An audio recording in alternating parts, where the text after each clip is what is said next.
Jovan Buha! Buha! Yo, I'm Jovan Buha, Lakers beat writer for The Athletic, and welcome to another Lakers postgame reaction / trade rescindment.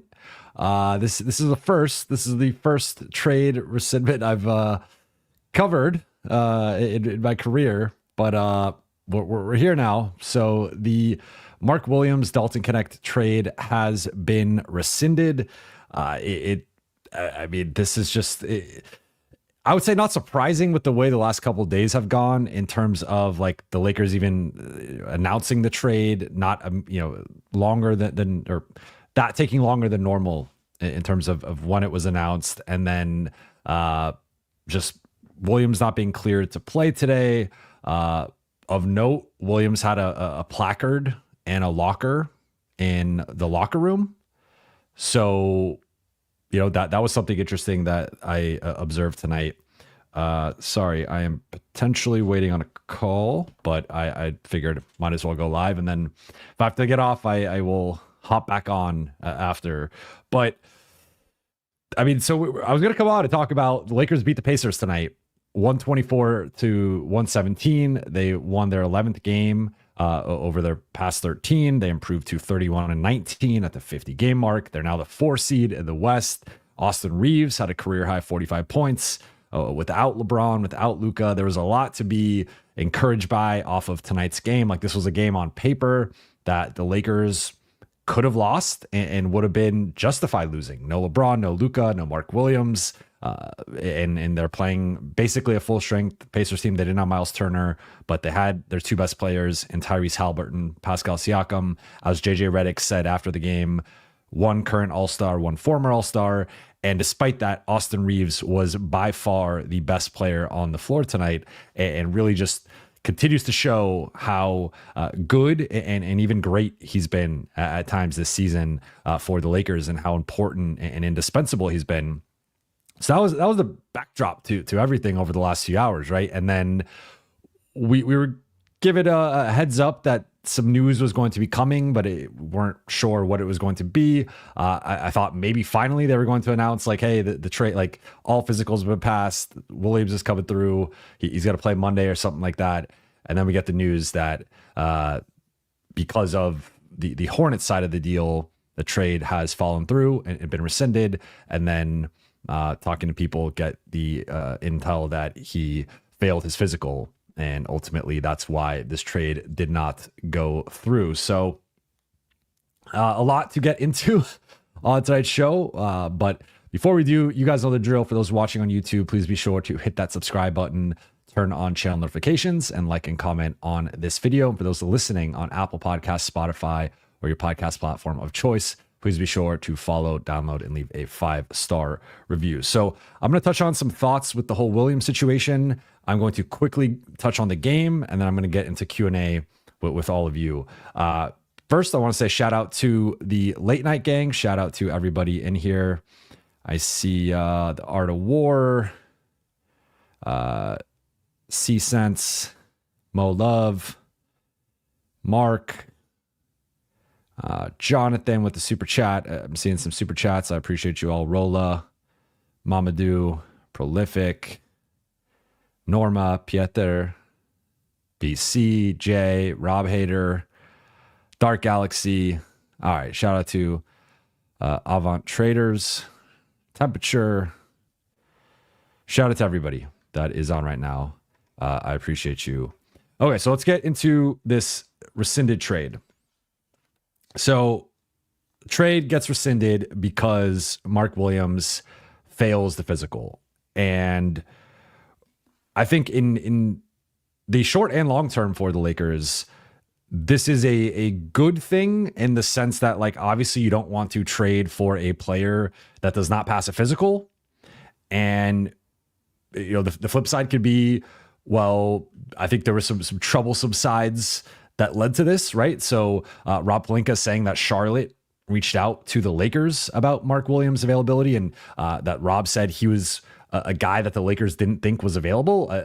I know, talking to people within the organization and talking to people outside the organization, Mark Williams was never a name that was brought up as even a possibility. And a lot of people, kind of similar to the Luka trade, even with the organization, were kind of surprised. Like they had more of a heads up that he became available again, kind of like within 36 hours of when the trade was completed. But he had not been a name that the Lakers like seriously thought when they were doing like their trade board that was going to be a guy that they could get. And even LeBron spoke to it after the game, that he didn't think the Lakers could go out and get a Mark Williams type. So I think his availability was a bit surprising. So I think that was like the first thing. Second thing is just looking at his injury history. He's only played in 40% of the games that he possibly could have up to this point in his career. So he's had multiple injuries. It's not just been one thing. It's been back, it's been foot, it's been ankle, it's been thumb. So he's kind of similar to I would say like AD in a sense. Like it's not necessarily like some guys, it's like Alonzo, or, that's just the first example off the top of my head. It's like a recurring injury in the same part of your body. It's a recurring knee thing. You have to get multiple surgeries and you miss a certain amount of time. And like, that's a red flag in and of itself. But then there's some guys who just deal with a bunch of injuries and they're kind of random, kind of fluky, but for whatever reason, they're a little bit more brittle. And that seems to be the case here with Mark Williams. And I have been told that, there was some concern about his back entering this whole situation, but I've been told that the back is not the thing that the Lakers are concerned with. I'm still trying to nail that down.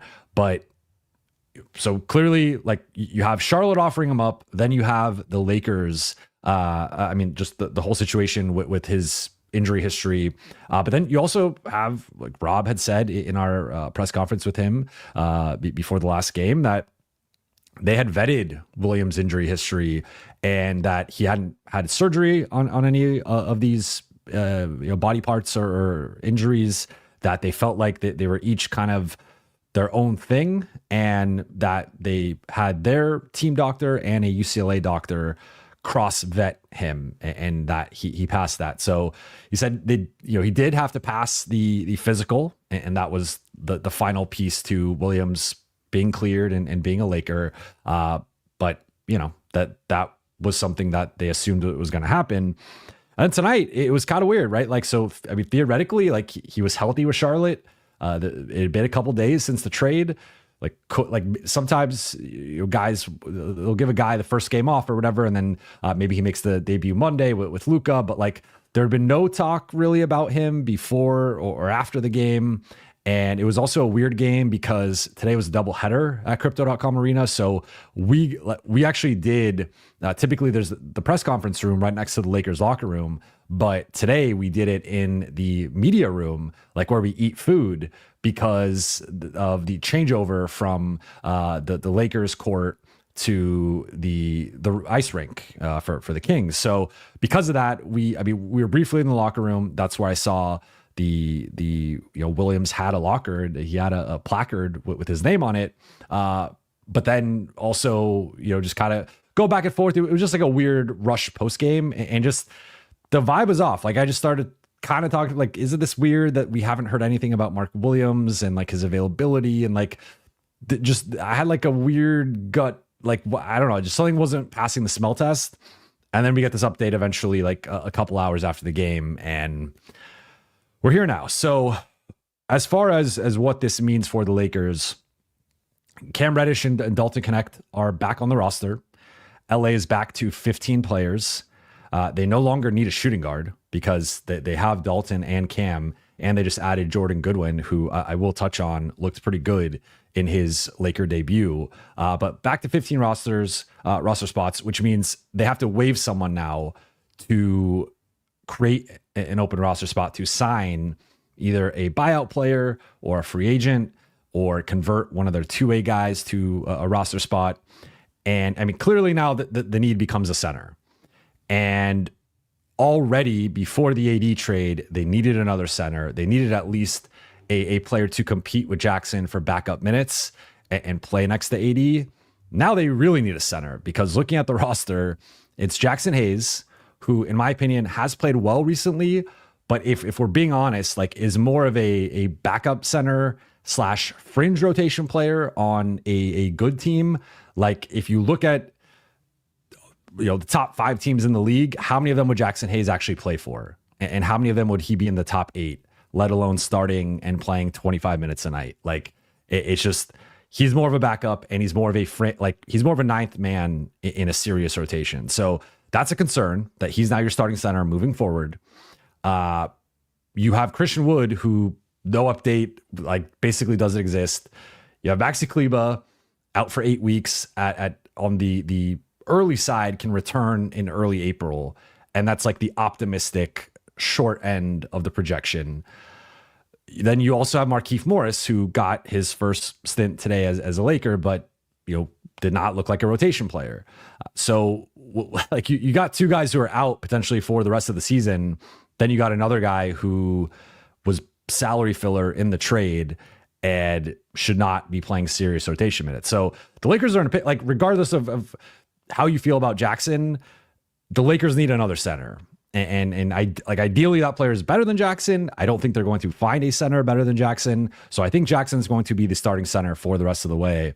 And I do, depending on who they get and how they look and how Jackson continues to play, I could change my opinion on this, but I do think this lowers the Lakers ceiling. Like Mark Williams is a better player than Dalton Knecht, and he was going to have a bigger impact and play a larger role than Dalton Knecht, and he was going to slot Jackson Hayes as a backup. So I think while big picture, like the Lakers, I think dodged a bullet here and don't have this guy who clearly has some physical limitations and concerns with his body. In terms of like the theoretical basketball fit in the Lakers ceiling, I do think this knocks them down a little bit. Now, could they still be the second best team in the West? I think so. Could they still make a conference finals? I think so. But when we were thinking about them beating the Thunder, the Celtics, the Cavs, whoever else you want to put on that like top tier 1B, I think a guy like Mark Williams was really pivotal to that.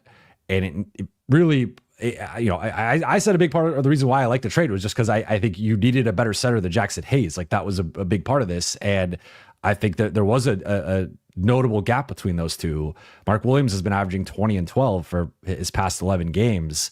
And going from that to Jackson, like going from that with Jackson as the backup to now Jackson as the starter and nothing behind him other than a small ball look, which can work against some teams. But I don't know if it's going to work in every matchup. I think there are some clear matchups like a Denver where that small ball lineup could really struggle or not be as effective as it has been more recently. So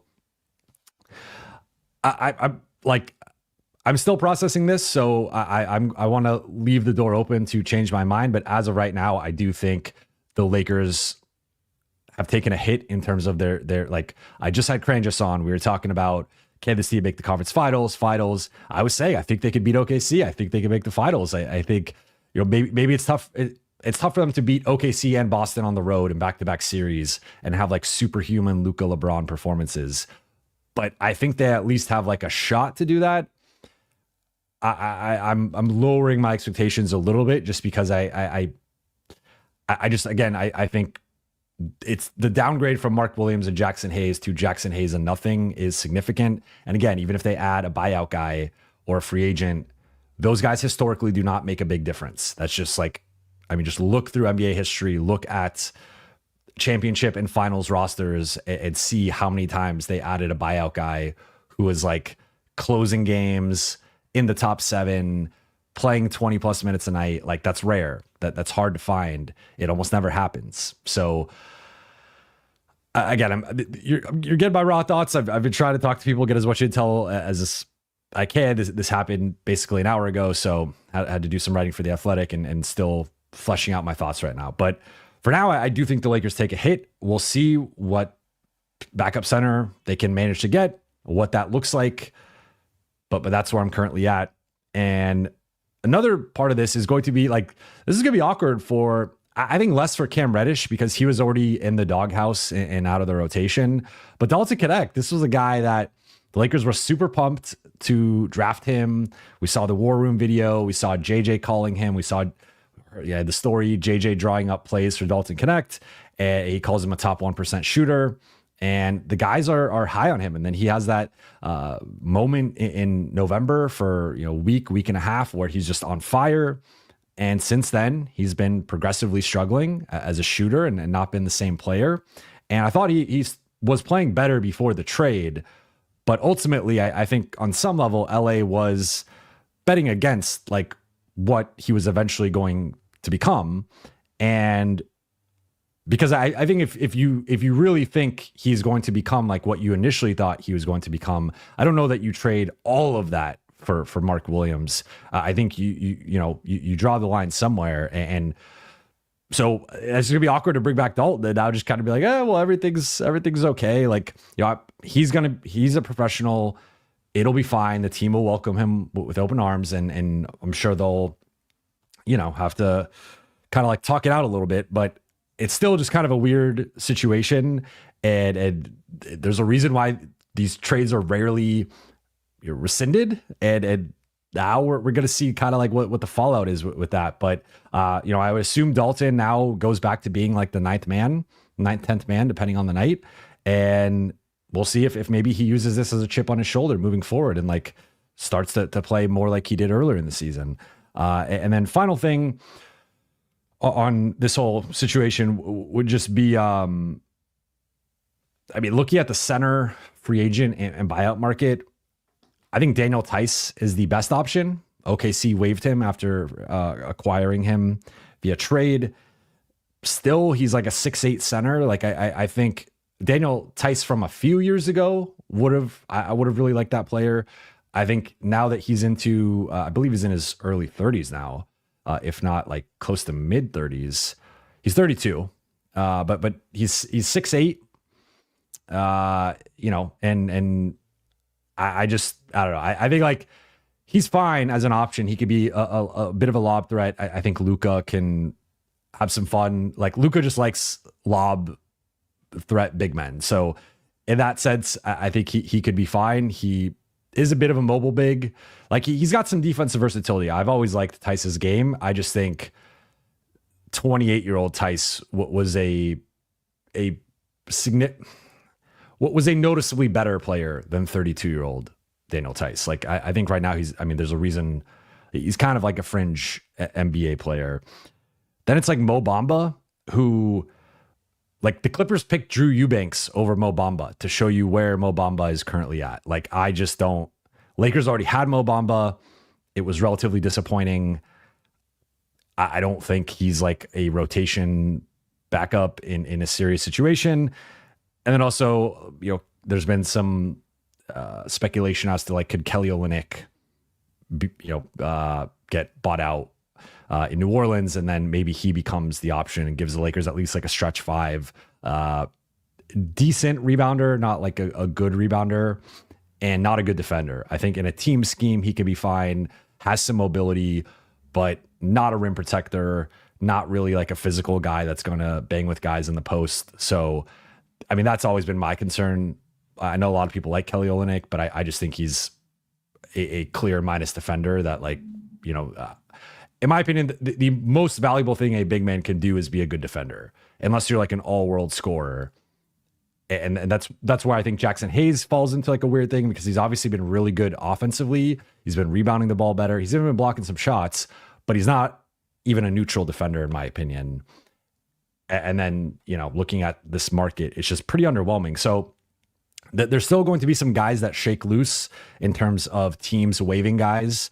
And then there's also the matter of like the Lakers now have 15 roster spots, so they have to waive someone, and they're only $1.6 million under the second apron, which means that they should be able to waive at least one player and not go over that, because it's a prorated salary the rest of the season. But it's still not ideal for that. Like they're going to have to eat that money. If I were them, I would waive Christian Wood. I think it's going to be between Christian Wood, Cam Reddish, and Shake Milton. I would assume more so between Wood and Reddish. But because at least those guys are healthy, and it looked like they needed more of like that shooting guard kind of position, I would probably just waive Wood and go get another big man. Unless you have the only reason I wouldn't waive Wood is if you're confident he can return within the next couple of weeks, like week or two. If not, I really don't see the point. Like, what is the point of keeping him? There really is no point. Like, you need a big man like now. So we shall see. And then quickly, I wanted to touch on the game before I get into Q&A. So overarching takeaway to me was like just the Lakers continued to play great basketball. This was that first quarter was one of their best quarters of the season, and that came without LeBron, without Luka. They've won 11 of 13. They are now fourth in the West. They've just been playing amazing basketball. Entering this game, they were second in net rating behind OKC over their previous 12 games. I haven't checked what they are now, but you got to assume they're second or third right there. So they've been basically a top 3 team for almost a month in the NBA. That's no fluke at this point. And it all started after that Texas, what I dubbed the Texas Massacre, because you had the Houston and Dallas losses back to back. Then they come back, they get the postponement with the LA Wildfires. Then they get shellacked by San Antonio. And then since that point, they've won 11 of 13. They've been surging. They've been a top 10 offense and a top 10 defense. They've looked good on both sides of the ball. And it hasn't mattered who's been in and out. AD got injured. They kept winning. AD got traded. They kept winning. Like, guys have been in and out of the lineup. Like, Vando came back, but he also missed a game due to injury. LeBron's missed a couple games. They just continue to win and play at such a high level. So I think, Mark Williams' situation aside, a lot to be encouraged by with how the team is actually playing. Stat of the night to me is 45, 7-7 from Austin Reaves. The only other Laker players to do that are Elgin Baylor, Jerry West, Magic Johnson, Kobe Bryant, and LeBron James. That is a hell of a group for Austin Reaves to join. He is the youngest Laker to drop 45 since Kobe in 2005. Again, hell of a group to be along with. And so takeaway number one, I gotta keep these brief just because there's a lot to talk about, is just like Austin continues to ascend and play. Like, he's now set his career high 3 times this season, and it was 37, then 38, now 45. Could have had 40 that game that he had 37, but then he was making the right basketball play down the stretch. But I've got the question of should Austin be coming off the bench, and should he be in more the Manu role? And I just think, like, this dude has been playing so well for 2+ months. JJ said tonight that he thinks he's as important as anyone on the Lakers roster, like, this entire season, and that you can tell when Austin is off the floor how much worse this team has been offensively. That's coming from JJ. And then someone asked about Austin's value, and he was like, well, he could play on it off the ball. He could shoot threes. He gets into the paint. He could play make. He defends his ass off. And, like, I think any team in the league would want that type of player with that skill set. So I just think Austin's been awesome. He stepped up in a huge way tonight. He carried the Lakers. Several other guys had good games, but Austin put the team on his back with a 45-point performance against a Indiana team that I believe had won like 7 of their last 10. They had been playing pretty well. They had been playing well on the road, and didn't matter. Austin was by far the best player on the court in this game. In my opinion, like, far and away the Lakers' 3rd best player. And it's just, I don't think anyone's close to him right now on this roster. And at some point, for a team that has some depth concerns, I think you just play your best players and you figure it out on the fly. And then second and final takeaway before I get into the Q&A, is Jordan Goodwin. Jordan Goodwin, I thought what was impressive tonight. And so he gets upgraded from the South Bay roster to a 2-way spot. They end up waiving Armel Traore yesterday and promoting Jordan Goodwin. And one thing that JJ has talked a lot about is the synergy between South Bay and the Lakers, and how he wants South Bay to be an extension of the Lakers. And I think tonight was an example of that, of Jordan Goodwin coming in. He knew the plays. He knew what the Lakers were trying to do on both sides of the ball. And there's almost like a seamlessness to it. And a big part of it, like, yes, he has NBA experience, But I think a big part of it too is just knowing the terminology, the play calls, the concepts, like what the Lakers are trying to do on both sides of the ball. He fit in perfectly with that. And he said he thought JJ maybe like simplified it a little bit compared to what it normally is. But Jordan Goodwin did not come in and look lost the way that sometimes some other two-way guys have done or new additions. Like it was a pretty seamless process. And for what the Lakers needed while the Mark Williams trade was still alive, they needed that shooting guard, kind of more defensive guy. And like I thought Jordan Goodwin came in and looked like the type of guy they need. And like he kind of reminded me a little bit of Bruce Brown. He's not as athletic and he doesn't have that same like ferocity with the way he plays, but defensively, what was effective, switching across multiple positions, I thought did a good job of rotating, helping, digging down, swiping at the ball, closing out to guys, just very active. He's a good rebounder. I remember last year in April against the Lakers, he had 17 rebounds against them when the Lakers played the Grizzlies. And they played like a ragtag Grizzlies bunch, including Trey Jemison. That was actually the first time I'd ever seen Trey Jemison play. And he had a good game tonight too. Maybe that's my takeaway number 3. But Goodwin, had 10 points. I think he baked in a 3. He baked in a jumper. I forgot if it was a 3 or not. But had some playmaking out of the short roll. Just what was a ball mover, connector. And now the Lakers add back Dalton Knecht and Cam Reddish. So I don't know what's going to happen with the Jordan Goodwin spot and like kind of where he falls and everything. And like, I don't think they need a shooting guard.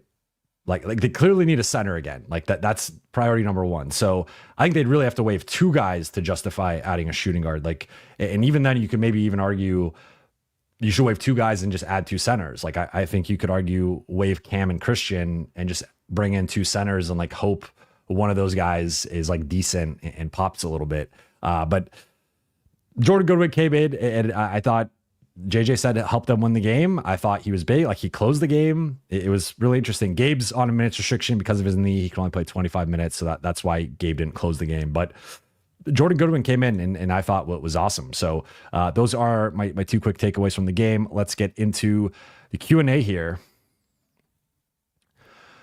Shabugan, thank you for the super chat. Someone has to ask about Wood now, right? We've been asking like every couple of availabilities and there's just no update. And to the Lakers are aware of the lack of updates and typically, like when there's been certainly some scenarios in which we ask about a player and then they give an update, but typically it's coming from the medical staff and that filters down into JJ and then JJ presents it to us. So I think when they have an update on Wood, they will tell us. It's just that there's been no update. He just, is just kind of out there in the ether. Rama's Aviation, thank you for the super chat. Weird that the Hornets reach out to us first. Can't help but think they try to slime us. Imagine Hayes as the primary matchup on Jokic or Şengün.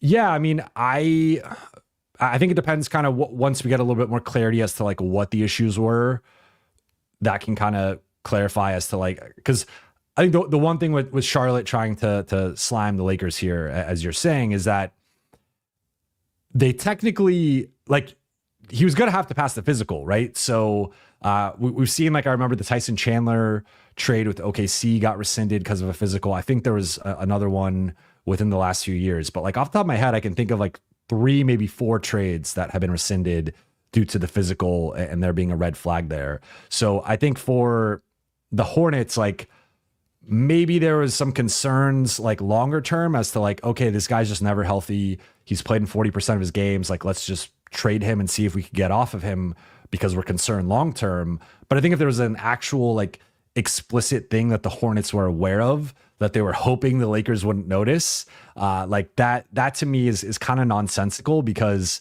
the Lakers were like, they tried to cross vet this internally and externally, and he was going to have to take a physical. And so I touched on this a little bit earlier, but like the reason, so one of the biggest fallout for the Lakers is that because the timing of the trade and when it went through and when they took the physicals, they could not amend the trade. So had this happened a little bit earlier, Like, let's say the trade happened Tuesday night instead of Wednesday night, and it was approved like Wednesday morning, and then Mark Williams flew out and took his physical Wednesday in LA, and they flagged this stuff. The Lakers and Hornets could then amend the trade. So maybe if you're the Lakers, you're like, okay, well, we want, the first round pick back, or we want to protect the first round pick, or we want to take the swap out. Like they could have made some type of amendment to the trade, but because of when the physical took place, which I believe was yesterday, I believe it was last night, if I'm not mistaken, because of the timing of it and it being post deadline, that prevented the sides from being able to amend the trade, which basically meant it was on the Lakers to make the decision of, do we accept the trade or do we decline the trade? You cannot make any amendments to it. So the Lakers, based on what they saw on the physical, decided that this is not worth the price that we're giving up. We have longer term concerns, and we got to decline this.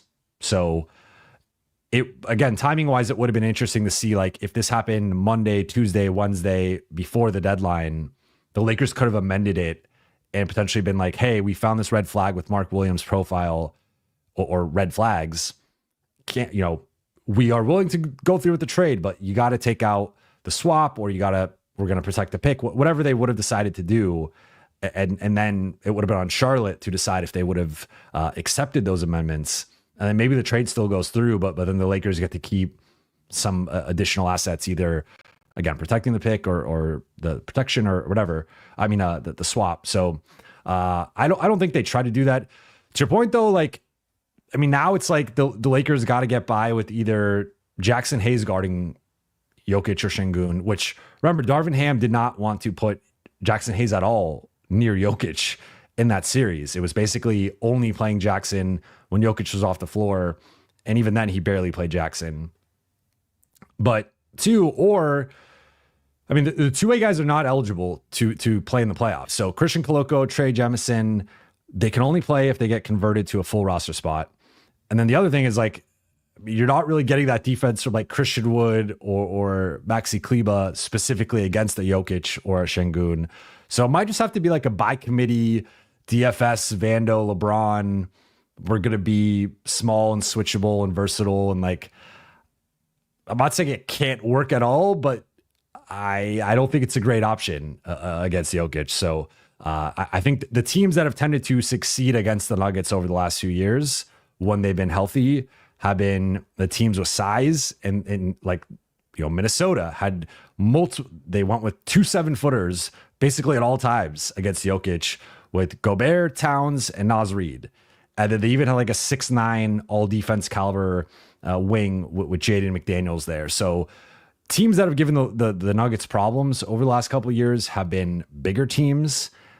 Even going back to their championship run, the first round, they said Minnesota gave them the most problems. That was, again, because Minnesota had the big man blueprint, and the Suns didn't have that. The Lakers didn't have that, and the Heat didn't have that. Even Bam had some good moments defensively against Jokic, but Jokic dominated the matchup overall. So I just think going small against, there are teams you could go small against, and teams I think it will work against, but the Nuggets are not one of them. And now I think that becomes even more of a potential problematic matchup for the Lakers, but with no Mark Williams. Avant Traders, thank you for the super chat. Any idea if the Lakers are planning to waive someone to open a roster spot to sign a setter? I've not heard that is the plan 100%, but that seems to be my understanding. Is they're going to evaluate the buyout and free agent market, and then if there's someone they feel like they deserve, or that deserves to be added, they will waive a player and do that. So I think right now, in the aftermath of this, they're still processing this. This is fresh for them, and they're trying to evaluate what's the next best thing to do. But if I had to make a prediction, yes, I think someone gets waived, and I think they add a center. The Snow, thank you for the super chat. The Hornets tried to fleece us. Again, I don't think they tried to fleece them in the sense of oh, well, we know he's got this thing that's gonna be a problem long term, so let's try and trade him to the Lakers. Because again, They do physicals, they do MRI imaging, like all this stuff with the body that will show potential red flags. So I think it was probably more, they were like, we don't trust this guy long term in terms of his health, so we might as well try to trade him if we can. And that's where, again, I said at the top of the show, like, that could have been a red flag for the Lakers in retrospect. And even kind of hearing it, it was like, well, why are they offering him up? But, you know, hindsight's 2020. So I don't think it was like an intentional thing in the sense of like, we think, you know, it's a ticking time bomb and let's trade him to the Lakers. I think it was more so just, this dude's always hurt. Let's see if we can get off of him and get, like, they were considering taking Dalton Knecht with the number 6 pick. So that shows you how high they were on Dalton Knecht. They didn't end up taking him there, but he was a candidate for that spot. So I think they were like, let's get a guy we really liked in the draft, and let's get a draft pick, and let's get a pick swap, and let's do this deal. So I think it was more so that. Mamadou, thank you for the super chat. Is our season over? What are we going to do against Dallas and Denver? I don't think the Lakers season is over, to be clear. I still think, depending on the matchups, and I think the West is a very matchup-based conference. I think the East is a little bit more straightforward and chalk, and it's probably going to be like the top 4 seeds in the East. You know, if it's, I think it's probably going to be Cleveland, Boston, New York, Milwaukee will be like 4 or 5. I think the top 4 teams in the East are going to all advance. And then it's going to be Cleveland, Milwaukee, Boston, New York. And then I think it's probably going to be Cleveland and Boston. And then that's going to be an interesting Eastern Conference Finals. But it's sort of like the East is chalk, in my opinion. So, you know, to use a March Madness reference. In the West, I think it all comes down to matchups. Like, outside of maybe OKC, I still put them on their own tier. I've been saying that. I think they're the best team in the West. But like 2 through 8, I think it's really going to just come down to the chess match of like who has what advantages in a playoff series. And I would not be surprised if we see a 7 seed beat a 2 seed, a 6 seed beat a 3 seed. I think it's really like, especially if like Memphis and Houston are up there, those are 2 younger teams that don't have as much, you know, I mean, we just saw Dallas kick Houston's ass, right? Like the Lakers are 3-0 against Memphis. So, and the Lakers, of course, are the 4 seed right now. But like, if it's LA, Memphis 4-5, and LA is the 5 seed, they could easily beat Memphis. If it's Houston, Dallas 3-6, Dallas could beat Houston. So I think it really comes down to matchups. To your point, it's going to be tough for LA to match up with these 2 teams. Like, Anthony Davis is going to dominate Jackson Hayes. Nikola Jokic is going to dominate Jackson Hayes.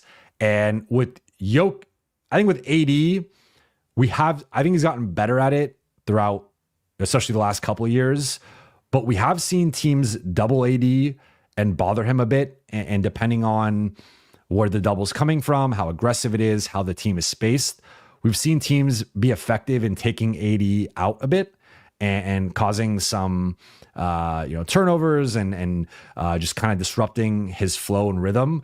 So I think there might be, especially with JJ and LeBron having the familiarity with AD and even Luka having familiarity with Dallas, like there's probably a way to game plan that and come up with a good defensive strategy. I think Jokic is a different beast because you really can't double him because he has every passing read in the book.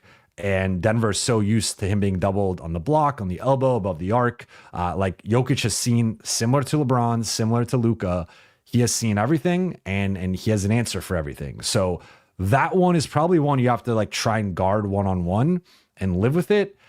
I just think, I don't know what the answer is because like they tried Rui, he had a little bit of success early on, and then Jokic just started dominating him.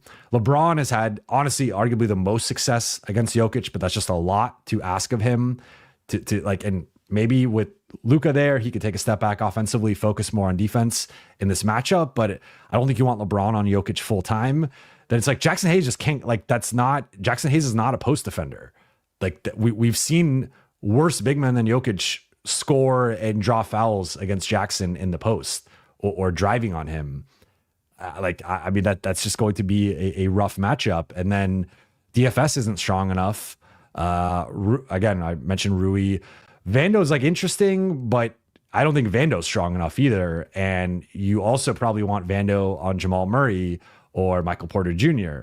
So it gets a little tricky there in terms of like what the Lakers do. I would say I'm much less confident in them beating Denver if they get matched up. Already, I kind of thought it was like 50-50, but was leaning a little bit Denver. I think now I lean decisively Denver. Dallas, I want to see what that matchup looks like at least, but it's concerning for sure against teams with elite centers. Rolla, thank you for the super chat. Yo, best buyout center option. For now, I would say Tice. I think if Kelly Olynyk becomes available, you can make the case for him. I think Tice is a better defender. He's been a mobile, versatile defensive big. He's been a shot blocker at times, a decent rim protector. I think he could do more than Olynyk. So I would lean Tice overall. But he's also 6'8", like 240 pounds. So there's no great answer, but I would argue that like with Jackson's skill set and with how much offensive firepower they already have, especially now bringing back Dalton into the fold, I think you need defense and rim protection. And I would focus on the player that can at least, because like Bamba, sure, you could talk yourself into his rim protection, but like he just hasn't been able to stick anywhere and really just has not been able to show he's like a rotation type player. So I think you got to find like a minimum level of skill and talent and productivity. And like, that's like the barrier for entry in terms of being considered for a roster spot. Then once you filter out all those players, and I think it gets to a pretty short list, you look at who's the best defender of this group. And I think it's probably Tice. Jonathan Frazier, thank you for the super chat. Yeah, the smiling thumbnail streak. I originally had it, and then I had to push back the live, and then I had to redo the thumbnail. So yeah, it has ended at 7. For the record, it was a smiling thumbnail for the Pacers win, but now it's more confusion and shock. AW, thank you for the super chat. Hi, Jovan. Sucks that the trade has been rescinded. Rob better hope Luka signs that extension because otherwise terrible business at the deadline. I still think it was I'll probably drop the Lakers trade deadline grade from like an A+ to an A. I think it drops a little bit, but like you still got Luka. You're still set up for the future. You now have this pick. Unfortunately, you can't make another trade, obviously, during the rest of the season, but going into the summer, you have multiple expirings. Like, remember, I forgot it was last stream or the stream before, I think it was last stream, talked about like the expiring contracts. And you got Rui, you got Gabe, you got Kleba, and depending on how you use those, you could get upwards of $40 million in expirings. And the issue was that the Lakers didn't have draft capital to attach to that. Because an expiring without draft capital, unless the player is of a certain caliber, which you could argue, I mean, Gabe's been playing well, Rui's obviously been playing well. Like maybe they rise to that level for depending on the team. But really, it's like if you can combine the expiring with the draft capital, then all of a sudden you're cooking with something. And so depending on like maybe Gabe's kind of expendable longer term because the ball's in Luka and Austin's hands so much that like they're really focusing on like big wing defense, right? And so maybe this summer you can flip Kleba and Gabe 22 million plus now you still have that 2031 pick. And now you could go get your center in the $20 million range with 2 expirings and a first round pick. So I do think the silver lining long term is that the Lakers now have the optionality to assess and review the rest of the season in terms of what they need, particularly at the center spot. Of course, we know it's probably going to be a lob threat because that's the type of player Luka wants to play with. But you can assess and see what type of big, who's available, how they play the rest of the season. And then this summer, you are armed with draft capital to go get potentially a better big man than Mark Williams or a better fitting big man than Mark Williams. And there's a chance this ends up looking better like going into next season. But for this season, of course, it's a disappointment. And I do think it lowers their championship ceiling. But I wouldn't say, I don't think this undoes the positive success of the Luka trade. Miko Manalak, sign Jahlil Okafor from the G League. Thoughts? I know he's like gotten into better shape, and he's still a beast offensively, dating back to when he was drafted. But I think with Okafor, it's always been the defense and the lack of mobility, and sort of like he's kind of been a poor man's DeMarcus Cousins, where DeMarcus Cousins, you could live with the defensive limitations because he was an all-star and like a max player. With Jahlil Okafor, it was like, it was kind of like an Enes Kanter type, right? Where sure, he could get you some buckets on the block, he could rebound, but he was such a defensive liability that it kind of negated all of his offensive abilities. So I mean, it's an interesting name. Again, kind of going back to my earlier point, I think the Lakers need to heavily lean defense here. I think they need a rim protecting type big. And I think Okafor has gotten better defensively. I think he's become a better rim protector overall, but I still don't think it's a strength of his. And I'm not saying completely no to it. Again, like depending on who else is available, maybe you sign him to a 10-day or something and just see what he looks like. But I would lean more defense, and I think he's more of an offensive guy. Bubba and the Old Man Auburn Sports Talk, thank you for the super chat. Thoughts on Udoka Azubuike if no one else available? He's an interesting one. I don't know that he's ready for rotation minutes right now. But how tall is he? I'm gonna pull up his profile quickly. 6'10", 280 is pretty big. Yeah, I mean, I think he's more of a fringe guy, to be honest, but it's not a bad suggestion. I know my stream's been a little laggy. I got to figure out my Wi-Fi's been, I apologize. My Wi-Fi's been a little weird the last couple days.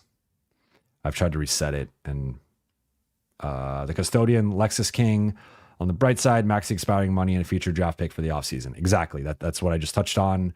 Lakers have optionality. And again, it's like one of those things where you talk yourself up on the hypothetical like potential of a Mark Williams. However, if there were red flags, then like it might have looked good for half a season, a couple seasons, but like eventually that was going to catch up to the Lakers or whoever has Mark Williams. And that's ultimately, a concern that you just have to move on.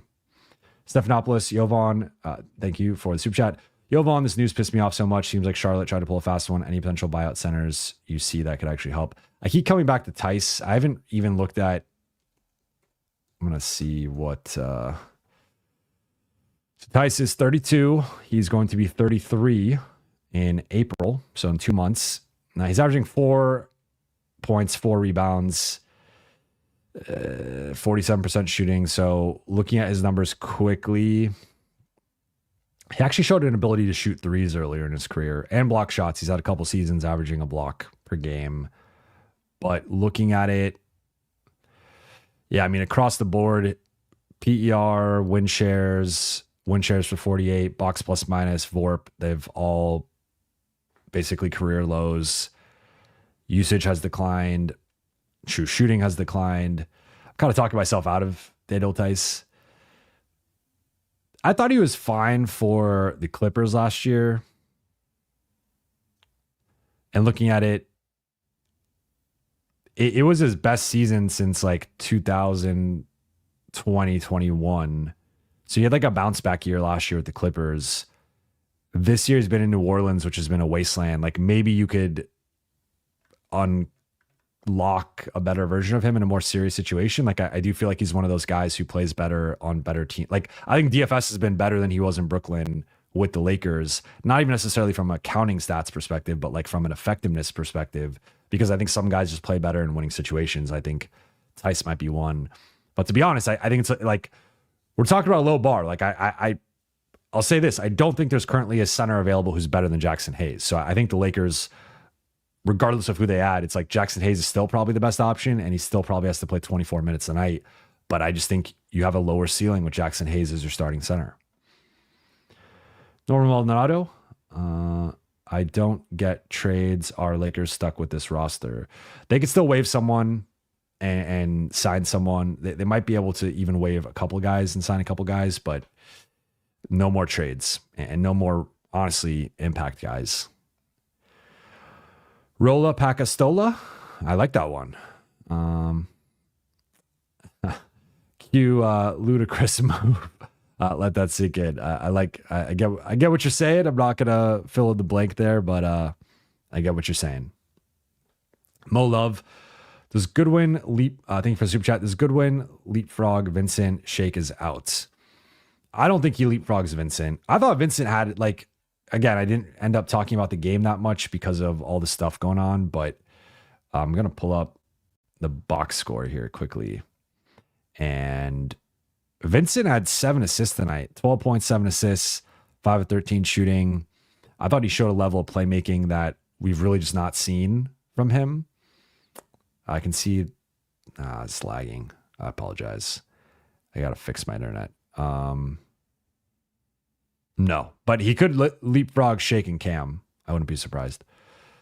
Arthur Johnson from the Pels, impound back to the doghouse. Cam. I do not believe they dealt from an honest place. They knew he was damaged goods when he was sent over. Again, that might be possible. I just think, like, I don't think they'd be, quite frankly, like, dumb enough to think they could just, like, trade an injured player. Like, that's not really how these things work. But I mean, maybe they really thought they could do that, but clearly not. Christian, thank you for the super chat. Hopefully this lights a fire under Connect and does not hurt his confidence. That's the upside of this, is, like, maybe you see a different version of Dalton. The downside is maybe you see a compromised confidence version, right? But I lean toward it being a chip on his shoulder. It's just hard because, like, the weird thing too is the Lakers had not come out and, like, thanked Dalton or said, like, we're gonna miss him, or there'd been no talk of Dalton post trade, and so, like, yeah, I mean, it's an awkward situation. Stephanopoulos, thank you again for the super chat. If this team has any chance, Braun is going to have to pick up the slack on D and rebounding. Best closing lineup is going to be Luka, AR, Braun, DFS, and Bando. I agree with the last point. That's the lineup I threw to Kranjis to try and get him to consider the Lakers a finals contender, and I felt like I was finally winning him over. Now, we'll see. I think Braun has been pretty good defensively for at least a couple weeks now. Like, he'll still have the occasional lapses or lulls, but, like, more often than not, I think Braun has actually been pretty good defensively. And he just had 17 rebounds. Like, he's been pretty good. Is it Manuel or Manuel?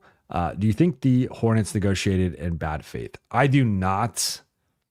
I think, again, I could be wrong here.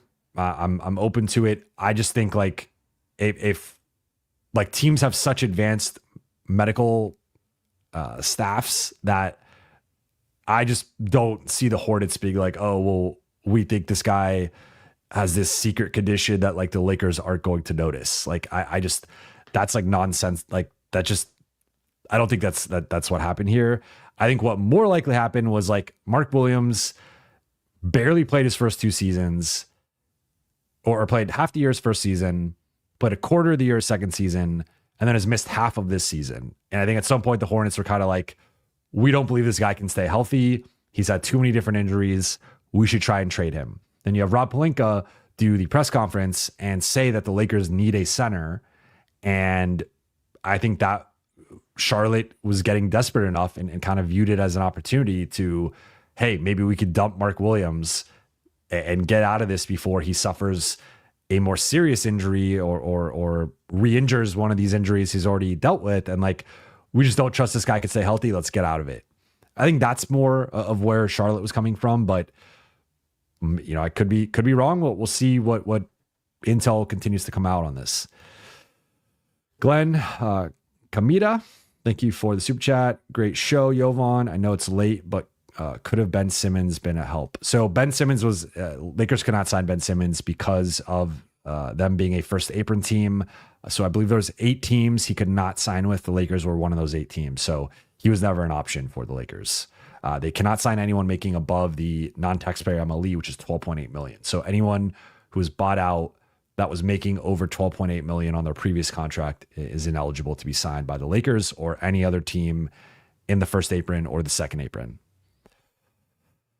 Mamadou, thank you for the super chat. What do you think about Damian Jones as a target? I just think, like, in general, my opinion with centers is in the most simple form, like, basketball it will always be a big person's game, right? And there's a reason why, like, and how many times in the draft does like a center go a little bit too early because you're kind of talking yourself into him being a rim protector or a finisher, or like you're hoping that the upside hits. But oftentimes I think you could tell, like, relatively early into a player's career, particularly a big man's career, like if they have it or not. And I think a lot of these guys, like, I guess to distill it, like, I'm lower on retreads at center than any other basketball position, because, like, guards, a lot of times it just comes down to, like, can you defend? Or, like, maybe one year you have, like, you're injured and, like, that just kind of knocks you out of the league, or you have a poor shooting season that kind of knocks you out of the league. Like, with guards, I think there's a little bit more variance, where the average guard role player is kind of more like a roller coaster in terms of their seasons and production. And, like, there's a lot of factors that go into how a guard or even a wing performs statistically.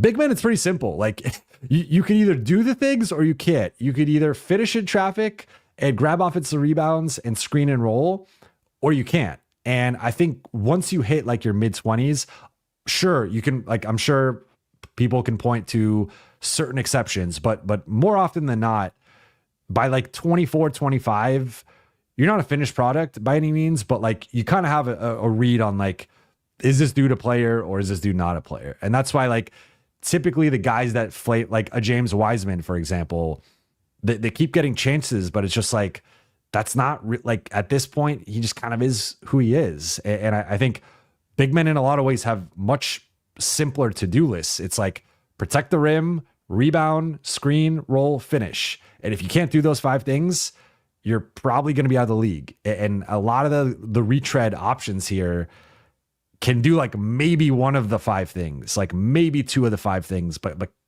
can't do 3 or 4 or 5 of them. And so I look at Damian Jones as a guy that's like, the theory of Damian Jones is great, but if Damian Jones could do what the Lakers need him to do, or what other teams needed him to do, like, he'd still be in the league. He'd be on a team. He'd be playing. Like, I think with big men, it's a little bit more just like, and that's where, like, when people bring up Dwight Howard or JaVale or DeMarcus Cousins, I'm like, you don't think if those guys could still play, they'd be on a team? Like, the reason they're not on a team is because they can't play. That's it. That's why every team would love the theory of a JaVale McGee. It's just he's no longer that player anymore. Like, that, it just is what it is. That's my big man rant. No, it wasn't a bad question.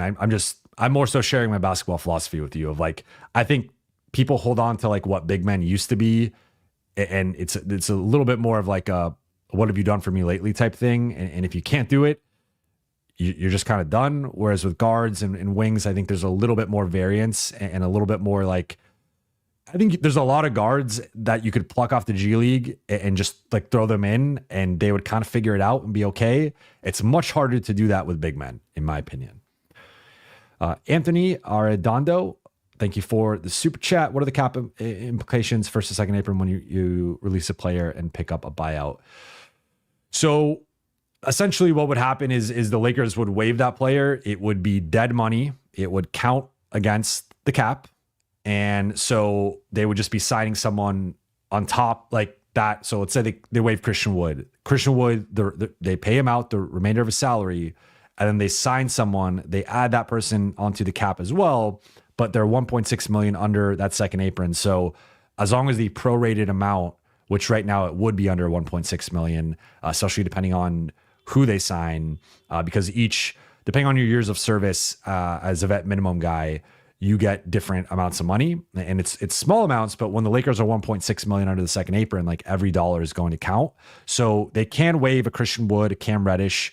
I would also argue that Christian's making more than Cam, and it doesn't really matter, but I don't even know why I made that point, but I think Christian is the guy that I would probably waive if I'm the Lakers, just because if this dude's not playing, like, what's the point of having him? At least Cam Reddish, if you have like 3 perimeter injuries, you could throw Cam Reddish in the game and like hope that it goes well. With Christian Wood, if he's just not playing, and you already have Maxi Kleba not playing, and you can't waive Kleba because he has 11 million on contract for next year.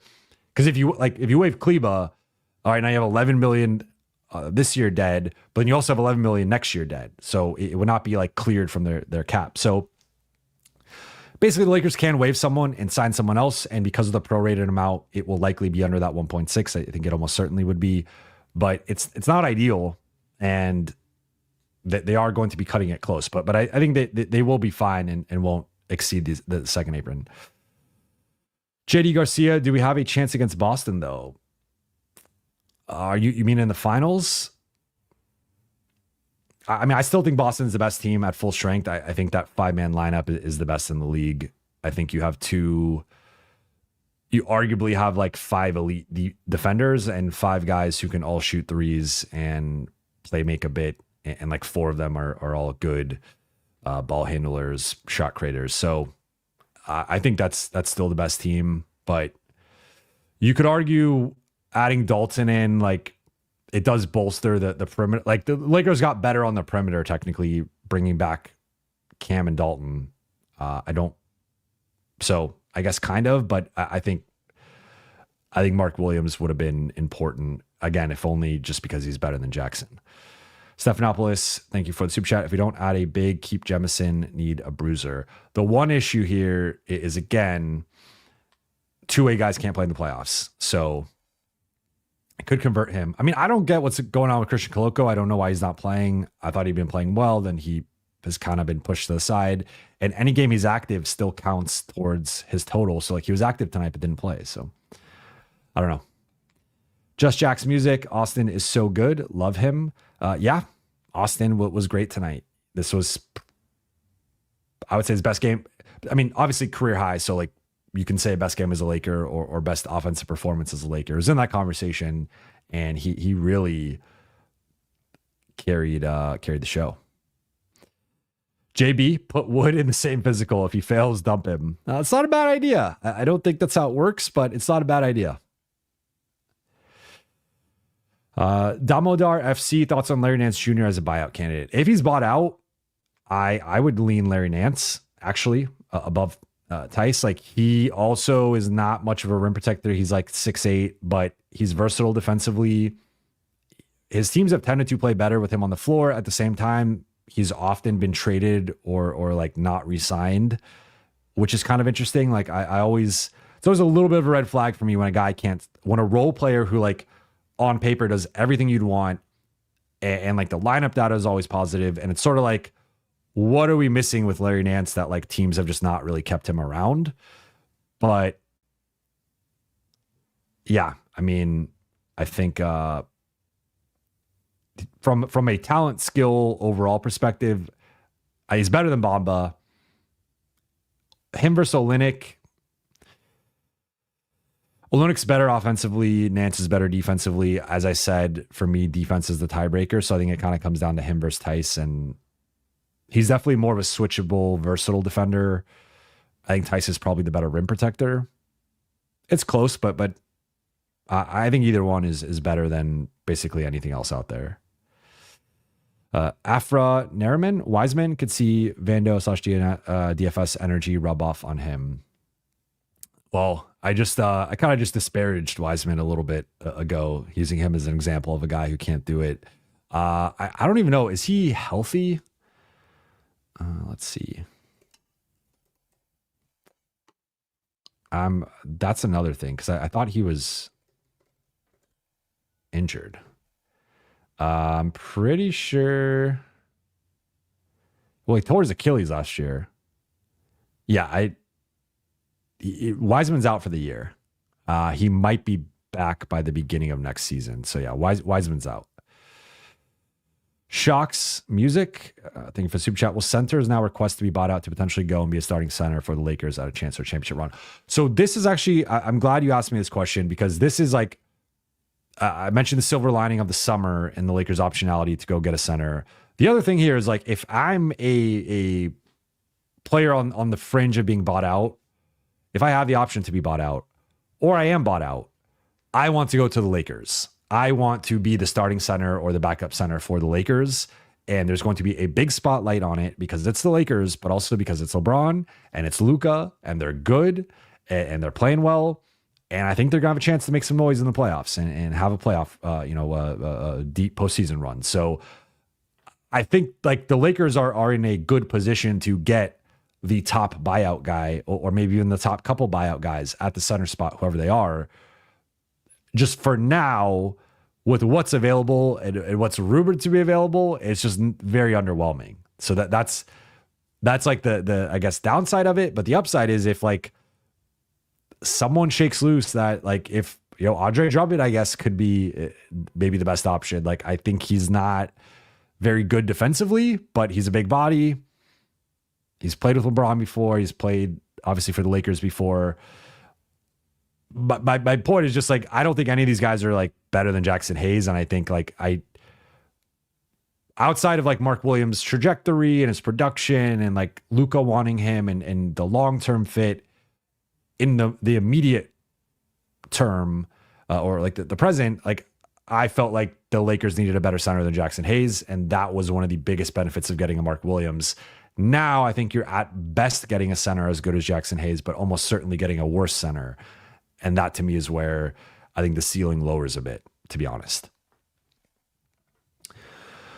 Cypod, thank you for the super chat. Hi, Jovan, can they use the assets they recoup to target a center in the summertime, Turner or Claxton? Yes, that is something that I just touched on a little bit ago.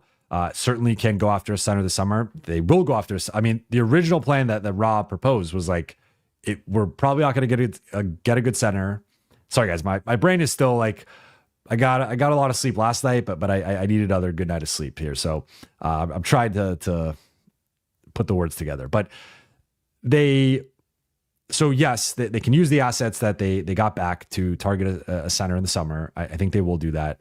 And as I was saying, like the original plan was probably going to be getting a center around the margins, more of like a backup fringe center, and then this summer going aggressively after one of the top guys available. So. Also, one thing of note with Claxton is his contract is descending, so he's going to be making less than 27. So maybe you could get there with, they don't have a minimum guy under contract next year. I mean, you could get there with Kleba and Rui. You could get there with Gabe and Rui. Maybe, and both guys will be expiring. Like maybe that's the ultimate path. Like those. Again, depending on how those two perform the rest of the season and what it looks like, maybe those two plus a protected first for Nick Claxton, something like that. Like that could be an option. Turner, I still think it's going to be a high price, and he's going to be an unrestricted free agent unless he signs an extension. But I think he'll be an unrestricted free agent. Arno, thank you for the super chat. I'm sorry if you've answered this. Is Mo Bamba an option now? Any word? I've not heard any specific names. I pitched Tice and someone said, that's probably the best option, but nothing definitive, nothing like, again, I think the Lakers are right now processing all this and trying to figure out what's next. Mo Bamba, I believe, will be in the mix. I just don't think he's very good, to be honest. Francisco Perez, thank you for the super chat. What about Myers Leonard? He hasn't played for almost 2 seasons, big body, and was able to shoot the 3.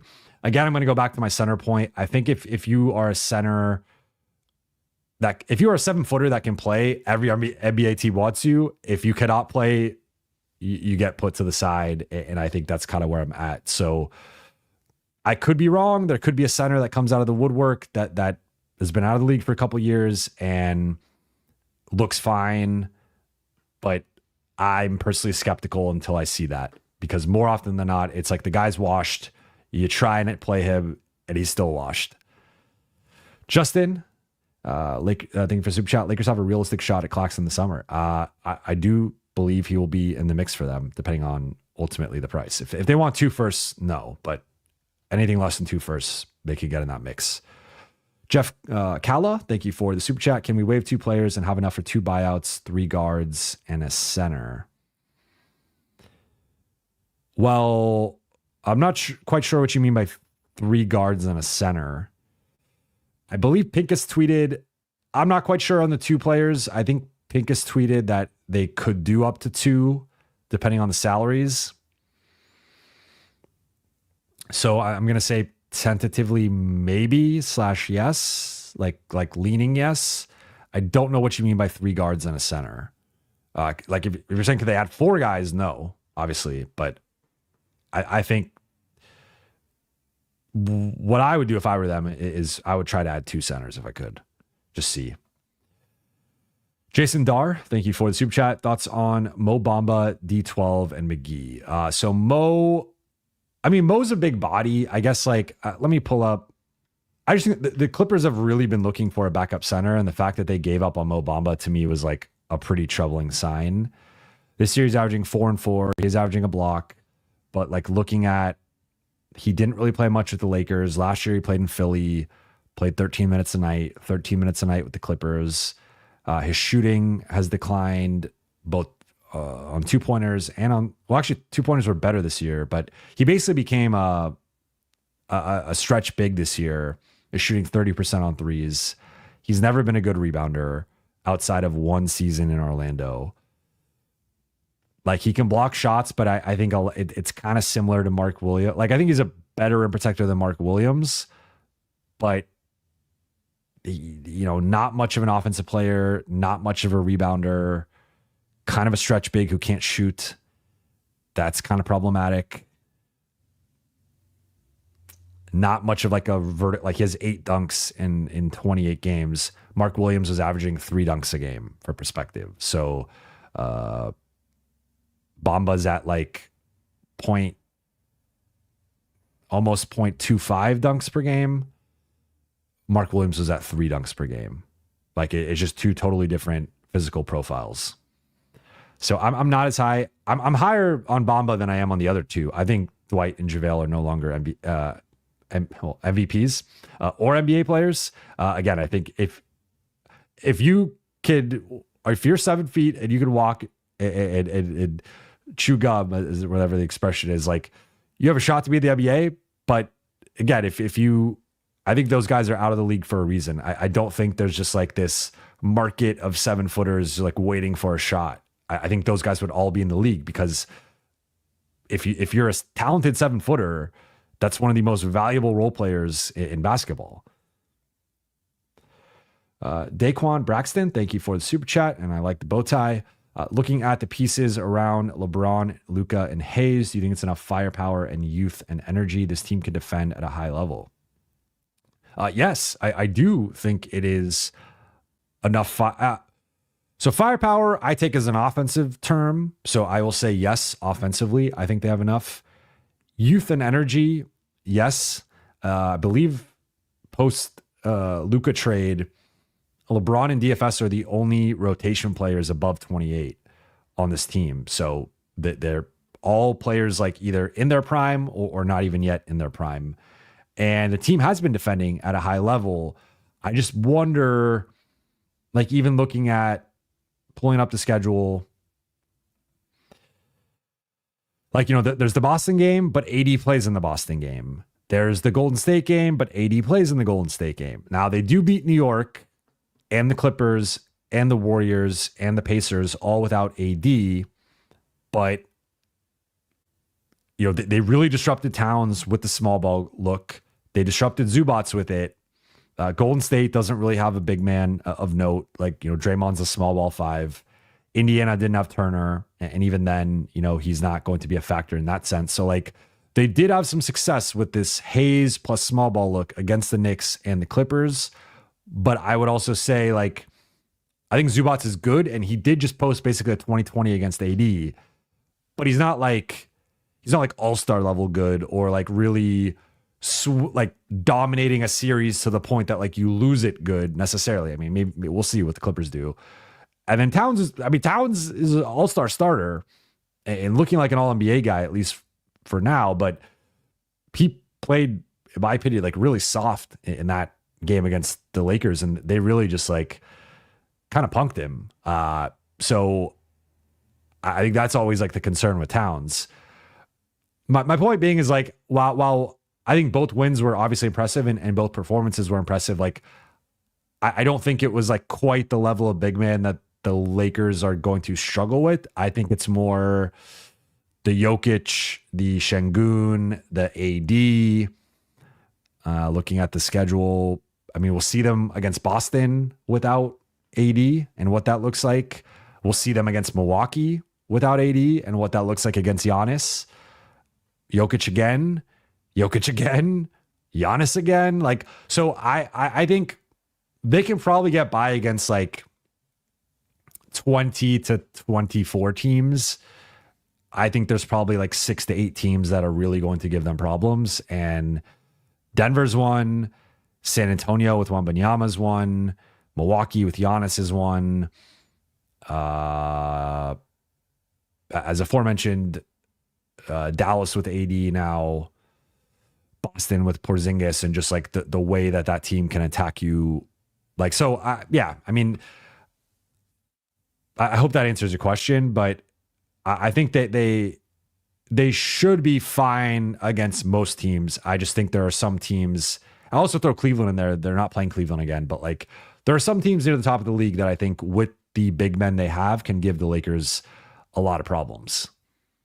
Jeff Calla, thank you for the super chat. Can we waive 2 players and then buy out 2 more at the minimum, including a 2 guard and a center?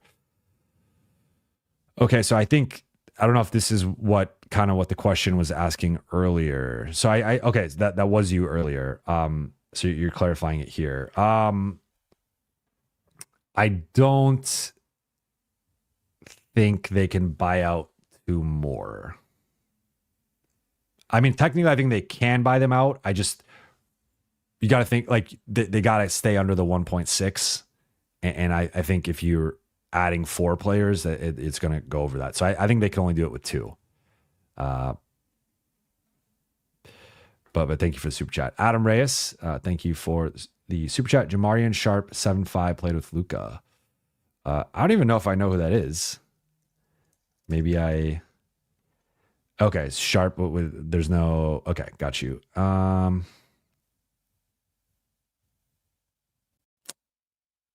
Okay, yeah, I know who this is. But he's what, 24? I don't think he's technically played an NBA game. Well, he has no stats. Well, this is weird. I mean, maybe that's a guy you take a gamble on, but it looks like he's played like preseason, but not. Tallest player in the G League. He's interesting. I don't think he's ready. I think that's a stretch to think he's ready now, but he could be someone to monitor. Tarek, thank you for the super chat. I think the best case scenario is a healthy Christian Wood. If not, what about Larry Nance? I like a healthy Christian Wood. I just don't think he's healthy, and I don't know if you could rely on that, like especially when there's been no updates. But the theory, like Christian Wood's kind of become a 3-and-D center or like a 3 and rim protection center. That has some value. He's a good rebounder. That has value. Larry Nance, I think might end up.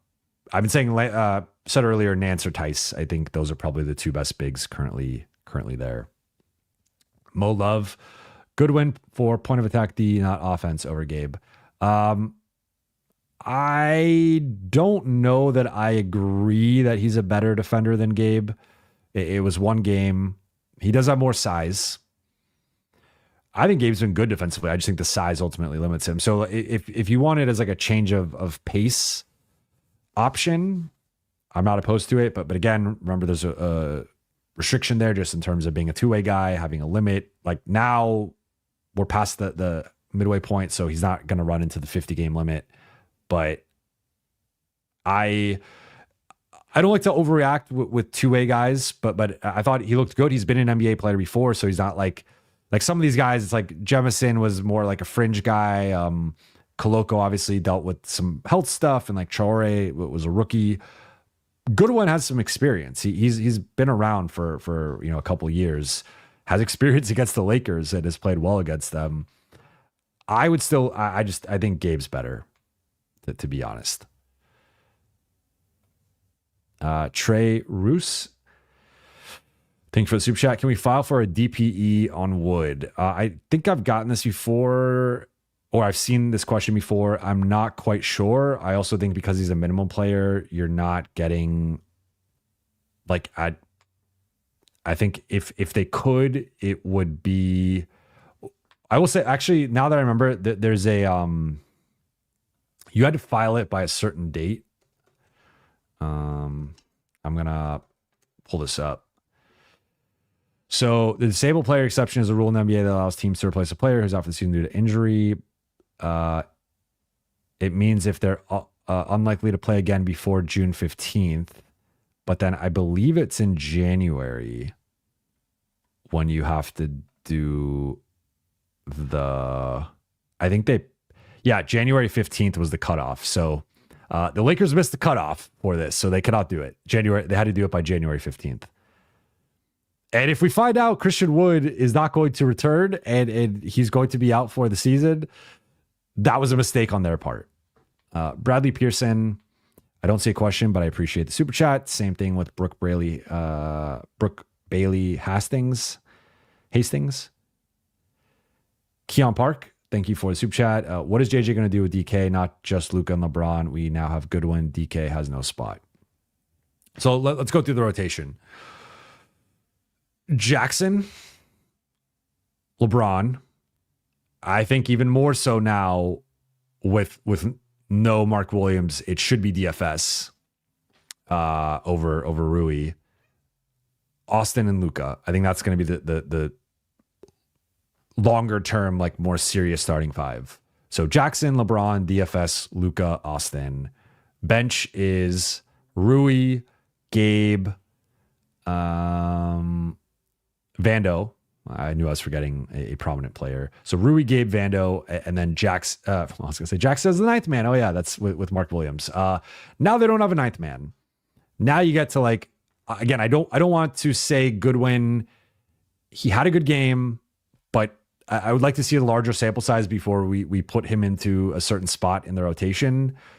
I think, sure, we can say he's better than like Shake Milton. I'm fine saying that, but that's, I don't think he's quite like Dalton had been playing better. I want to acknowledge that. I think the defense is a long-term concern, and you'd like to see better shooting or more consistent shooting from him. But I mean, I think it's probably it's Dalton, or it's like Dalton or Shake or Goodwin, I guess, is the ninth man. And I would assume Dalton gets the ninth man role, and then the other two battle it out for the 10th man role. And again, based on what we saw tonight, like, I think Goodwin had a better game than Shake has had, period, as a Laker. So that's one thing. Though he did have, what was the performance that Shake just had a good game, but I think Goodwin was better tonight than that game. But yeah, I mean, I guess Dalton becomes the ninth man again, and then is just kind of like an 8 to 15 minute a night guy, 10 to 15 minutes. And some nights he plays a little bit more if he's playing well, or making shots. But overall, I don't think he's a serious. And then if they get the backup center, then he probably slides to the 10th spot. Outdoor Canadians, thank you for the super chat. How can he fail a physical but playing full time? So my understanding is, I'm just catching up with some text quickly. My understanding is it's a longer term concern with him about how in like part of him is going to age or kind of be longer term. So like he's not currently injured, but I think there were some red flags within. Again, you put them through tests and scans and different things, and you get the results and you evaluate them. And from my understanding, it sounds like there were some longer term concerns about his physical profile. I don't feel comfortable saying more than that because some of this stuff I need to get more sourcing on, but from a couple of people that's the sense I've gotten. Brooke Bailey Hastings, thank you for the super chat. This is the Lakers' fault. How can you do a physical after the deadline? So I wonder if, so Cam Reddish had been out due to personal reasons, and I wonder if that held things up a little bit. And because he wasn't even with the team, as in the Lakers, and then he gets traded, and then it's like, I don't know if he was necessarily to rush to go to Charlotte.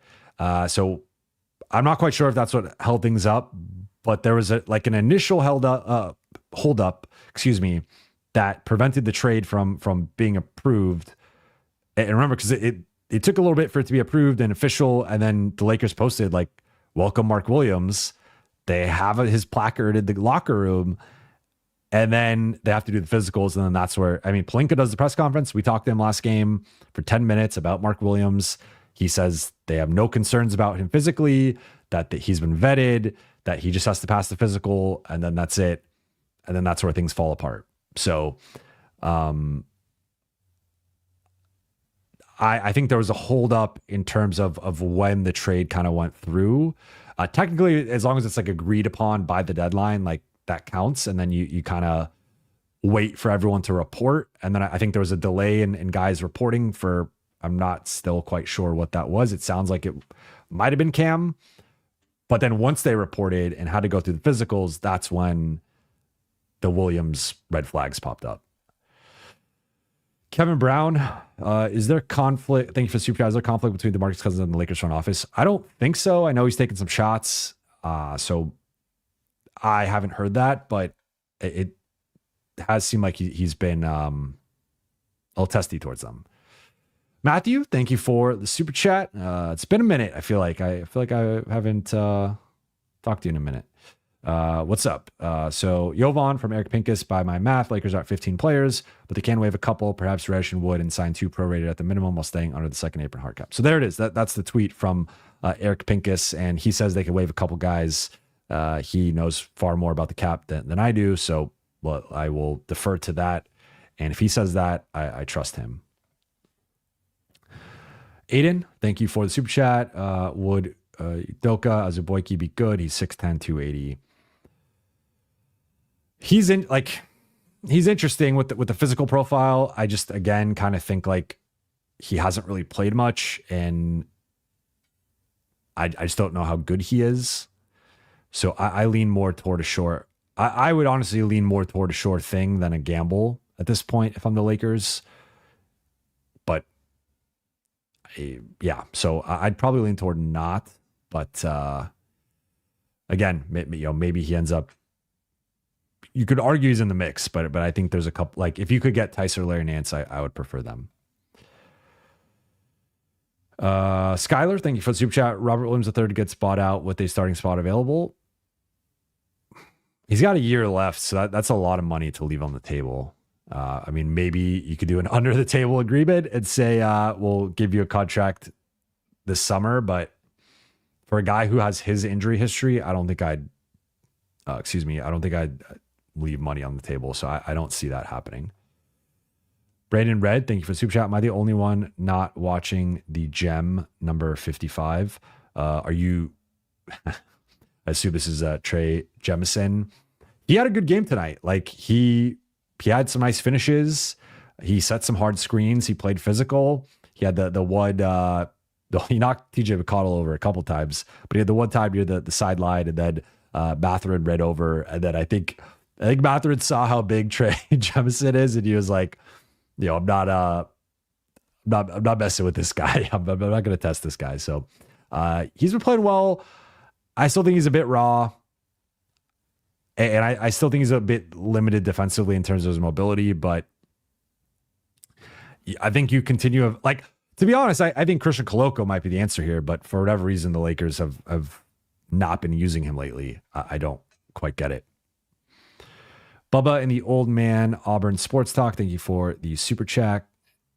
Sorry, I started already reading your question. Quote, stretch big that can't shoot seems problematic. Yes, that is a problematic archetype. Honestly, in general, like I have my own basketball pet peeves, and my biggest pet peeve is a shooter who can't shoot. Like if you're a shooter, you better be able to shoot. But the shooter who cannot shoot, That's an archetype I do not like at any position. The Notorious CRG, thank you for the super chat. Sorry if you asked and answered already. Can we waive Reddish and sign either Koloko or Jefferson to the regular roster, or after tonight, Goodwin? Yes, the Lakers can. They can waive Reddish and sign Koloko, Jemison, or Goodwin, or they can sign a free agent, or they can sign a buyout guy. The one limitation with the buyout market is they cannot sign someone who is or was making 12.8 million or more, or above 12.8 million on their previous contract. So that's the one limitation there. Anyone making 12.8 or less, they can sign. And yes, they can add any of the two-way guys. So I wouldn't be surprised if they honestly just kind of like give it a second and evaluate internally and then make a decision on Reddish, Wood, whoever. Let's waive them. I think you can make a case, maybe convert Koloko or Jemison to a roster spot and then also sign someone else. And then keep the other one, or maybe sign someone to like a 10-day. You could do a couple 10 days, try them out. And then if you can't find that person, convert both Koloko and Jemison to roster spots, get rid of Cam and Christian, and then just, or the one thing with Shake is he still has 2 more years left. They're both non-guaranteed, but I'm not quite sure how that works with like the waiving. If they have future non-guaranteed, I guess you could, that I'm not quite sure on that, but yeah, I mean, they could go that route. Mickey Stir, thank you for the super chat. Any center options in 2 ways to consider getting? I mean, again, I would say Koloko or Jemison. I still think Koloko is the better option between the two, but Jemison has had a couple of nice games. I still lean Koloko, because I think he's the best rim protector of the group. Champions Edition, thank you for the super chat. Any real possibility guy, I can't talk right now, of Drummond getting bought out? Bona now ahead of him in the rotation, and Embiid back, plus Yabusele plays the 5 in some scenarios. I've heard him as a potential buyout candidate, so Drummond could be an option. I would personally still probably go, I mean, again, this is where maybe you cut a couple guys and like you eat the money of Reddish and Wood and you say, hey, we're going to try Drummond and we're going to try Tice. So we're going to try Drummond, we're going to try Nance, we're going to try Drummond, we're going to try Koloko. I think at this point, they need to be throwing darts at the board to try and find at least a playable backup center. John J, thank you for the super chat. Do you think we could sign Bismack Biyombo and he could add some value? So he just signed a 10-day with the Spurs. I liked Biyombo going back to last year. I wanted them to sign him over Christian Wood. That was one of my worst takes, or not worst, but that take did not age well. I will own when I have a not great take. I mean, Christian Wood was okay. He had some good moments. I don't think he was great, but Bismack looked kind of washed last year. He's not really, kind of again, to my earlier point, he's a big man who's been out of the league a bit. And like, it seems like he's just not really finding a spot and no longer is like that type of player. So I do like the theory of Bismack Biyombo, I will say. And I think he's closer than some of these other guys that have been like out of the league for a little bit longer, but I would still probably I'd put Tice and Nance comfortably ahead of him, in my opinion. And then I think you could argue Drummond versus Biyombo, just because I think Drummond's better, but I think Biyombo's a better defender. And again, I think when we're looking at, like, if you're going to sign an off, like Kelly Olynyk from a talent perspective makes sense, but like if you're just going to sign an offensive big, like you might as well just play Jackson Hayes, because Jackson Hayes, like, he's been good as an offensive big, especially lately. It's just, I think you need more defense. That's where I'm at with it. And then John Jay again, I like the Rambo profile picture there. What about TJ Warren at the 5? I don't like it because of defense, but that's, I mean, honestly, like, I think it's a crapshoot and all these guys are kind of meh, but I would lean more defensive. Norma Maldonado, aka my mother, my lovely mother, must be humiliating for Williams. I feel bad for him. Yeah, it's always kind of, it's awkward for both sides, because now he's going back to a Charlotte side that tried to trade him. Dalton Knecht and Cam are going back to a Lakers team that tried to trade them. it's awkward all around. But I think he'll be fine. I think, of course, whatever red flags there were, like he's got to figure that out and hopefully address it. But yeah, I mean, I'm sure it's a bummer for him on a personal level. Of like, he was about to be the starting center on the Lakers, and I think have a real shot to win a title with the Lakers. And now maybe they could revisit that down the road, but that dream is probably over. Buzz Buxton, thank you for the super chat. Seeing Jemison go after Mathurin, standing his ground and being as big as he is, do you think he could be a big that steps up with Jackson and a new DEA? Not sure what you mean by DEA. You mean Drug Enforcement Agency? Is that what we're talking about here? No, in all seriousness, I like Jemison. Like he's big, he's physical. I think, and defensively, he has blocked some shots, and I think he's been like a physical presence in the paint and like been able to alter some shots. I just also think that a little raw, and I just don't know if that's the answer. But again, I'd almost be willing to take 2 cracks at it if I'm the Lakers. Waive Reddish and Wood, and then just try a couple bigs, and it could be Jemison or Koloko. I lean Koloko, but I get the idea of Jemison. I just don't think he's like if they're playing Denver, I think Jokic is too skilled for him, and like, yeah, like sure, if Jokic is like posting him up, maybe he could foul him hard or like whatever. But I just think Jokic will kind of figure that. Like I don't think he's skilled and talented enough defensively to handle like a Jokic or a Şengün or someone like that. Could be wrong, and we'll see. Maybe he gets that shot later on. But as of now, based on what I've seen so far, I'm skeptical of that. Mickey Stir, thank you for the super chat. With the 2 ways I was meeting with other teams. So you know who the Lakers could really use right now is Jay Huff. That's a guy that they could have. I'd have to go through the 2 ways on other teams to really make a read on it, but that is something for me to do some homework on. But off the top of my head, I do not have a great suggestion. Ethan Hill, thank you for the super chat. What about Dwight Howard or JaVale McGee?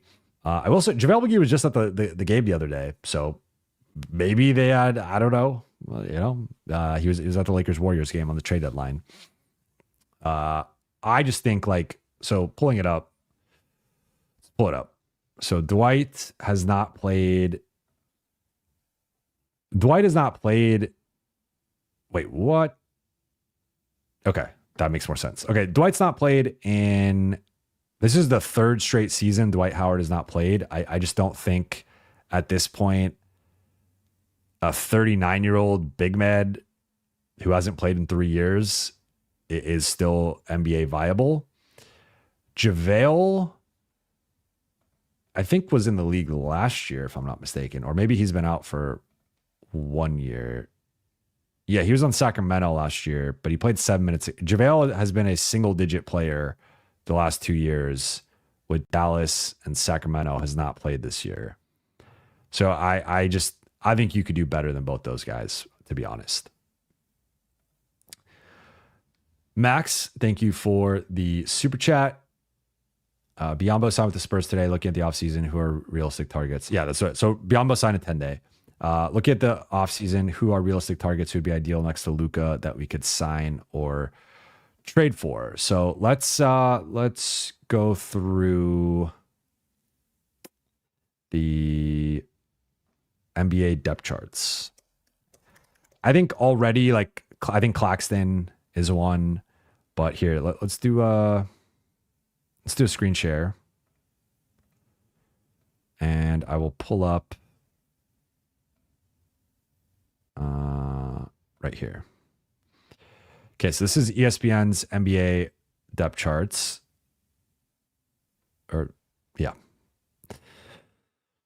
So Atlanta, you got Okongwu and Capella. Capella's expiring. Boston, you're not getting anyone. Claxton, Mark Williams, injured Mark Williams. Chicago, Vucevic, no. Cleveland, Allen's not going to be available. Dallas, you can maybe kick the tires back on Gafford and see if you could get Gafford. Jokic, Duran, maybe Duran becomes available this summer. So we'll say Claxton, Gafford, Duran. Golden State, nobody. Houston, nobody. Indiana, Turner's not really the type of big that Luka likes, but he is good enough that maybe you consider that again. But he is a unrestricted free agent, so that's a complicating factor. Clippers, nobody. Lakers, obviously nobody. Memphis, nobody. Miami, nobody. Milwaukee, nobody. I mean, Bobby Portis, but like he's not an explosive athletic big like that. Minnesota, Naz Reid's interesting. What's his contract situation? I will look it up in a second.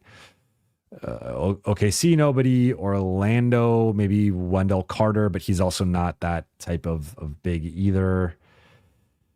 Phoenix has Nick Richards. Philly, nobody. Portland, Robert Williams has one more year left. Sacramento, San Antonio, Toronto is Pirtle, but he's not that type of big. Utah, you could kick the kid on Walker Kessler again, and then Washington. So realistically looking at it, I would say Nick Claxton, Daniel Gafford, Jalen Duren, potentially Naz Reid, although he's not like a super high flyer in like the lob threat sense. Robert Williams, and then kicking the can again on Kessler. So like maybe that's like 5 or 6 bigs. So that's what I would put those 5 to 6 guys maybe as potential realistic targets. And then you don't know if like maybe one of these other teams, so maybe one of these other teams drafts someone, like one of the lesser teams, and then someone else becomes like maybe Utah gets another center, and all of a sudden Walker Kessler is available, or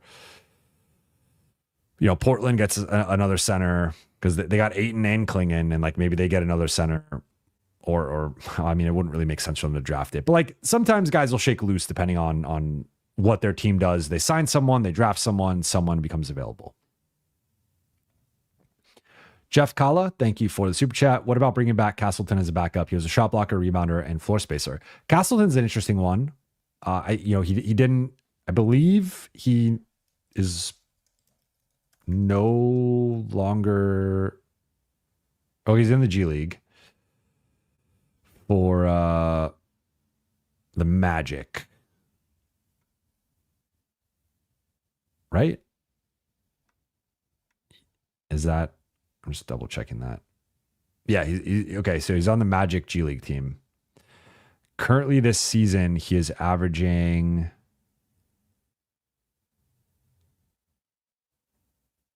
overall, he's averaging 18 points a game, 12 rebounds, 3 assists, 1 steal, 1 block, 59% shooting. Castleton could be worth a look.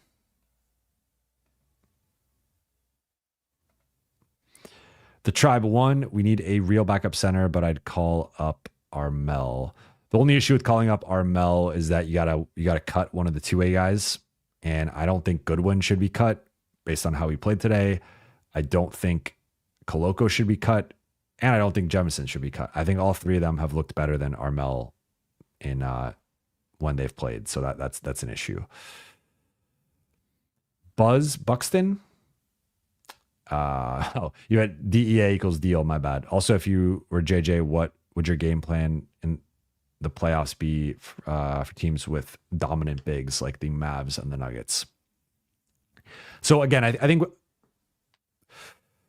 Let me go back to your previous question just to make sure I'm. So you were saying, and do you think he can be a big that steps up with Jackson with a new deal? Got it. That was about Jemison. Well, I think I answered your question.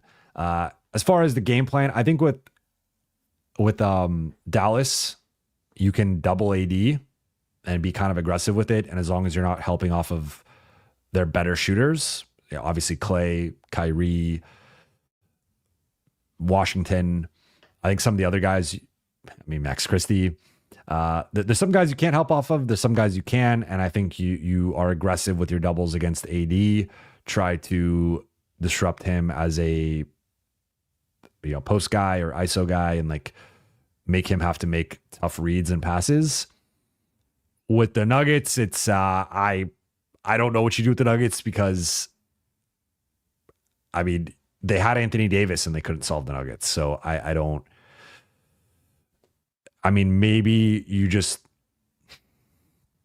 again, can you go small and go DFS or Vando on Jokic? Just be as physical as you possibly can, and hope that, sometimes teams have had some success trying to make him like drop 40 plus every night, which he is capable of. But if you try and force him to be a scorer maybe and limit the passing opportunities, like, but I mean, even as I say that out loud, I feel like it's so I'm not sure. I don't know what they do with Denver. I think they hope like Russ undermines them, and like Porter and Murray don't hit every shot. And that's like really the only thing you could hope for with Denver. But I think Jokic is going to kill them. Ricky Burt. People, enough with the Dwight shit. Be real. I mean, look, I've been trying to be nice about it, but I'm more on the Ricky Burt side of like, dude hasn't played it in 3 years, and even with the Lakers, because last year was with the Lakers, that the Russ year. I thought Dwight had some good games, but it was like every 3 to 4 games he would have a good game, and then the other 2 to 3 he'd kind of be meh to bad, and then he'd have a good game, and like he was kind of like a once a week, maybe twice a week type guy.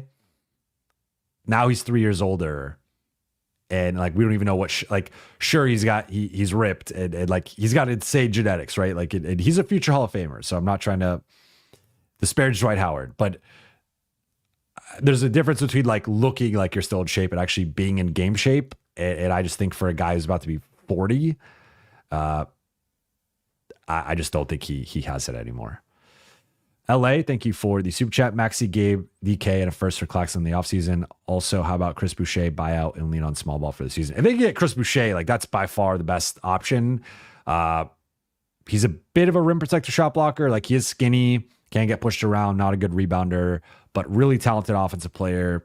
Like gives you the stretch 5 and some shot blocking, rim protection. Again, he's very skinny. So like you don't like, I would almost use him as a 4. Like I would not put him on Jokic to be clear. That's a tough one. But from a talent perspective, I think he's better. Like any of the guys I've mentioned, Chris Boucher is like definitely better than them.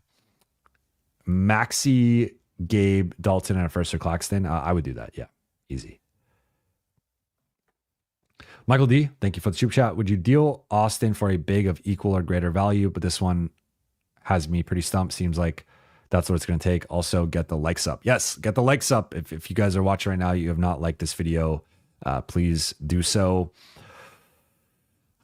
I mean, the way I would flip this question back to you is like, who are the bigs that are of equal or greater value than Austin?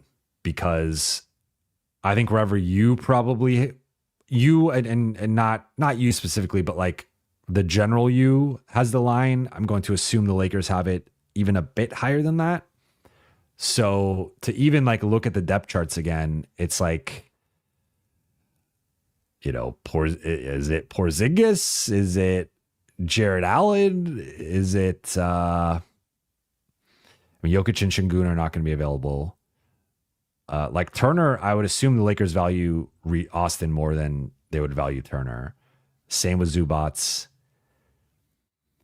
You're not getting Jaren Jackson. You're not getting Bam. You're not getting Giannis. You get Rudy Gobert.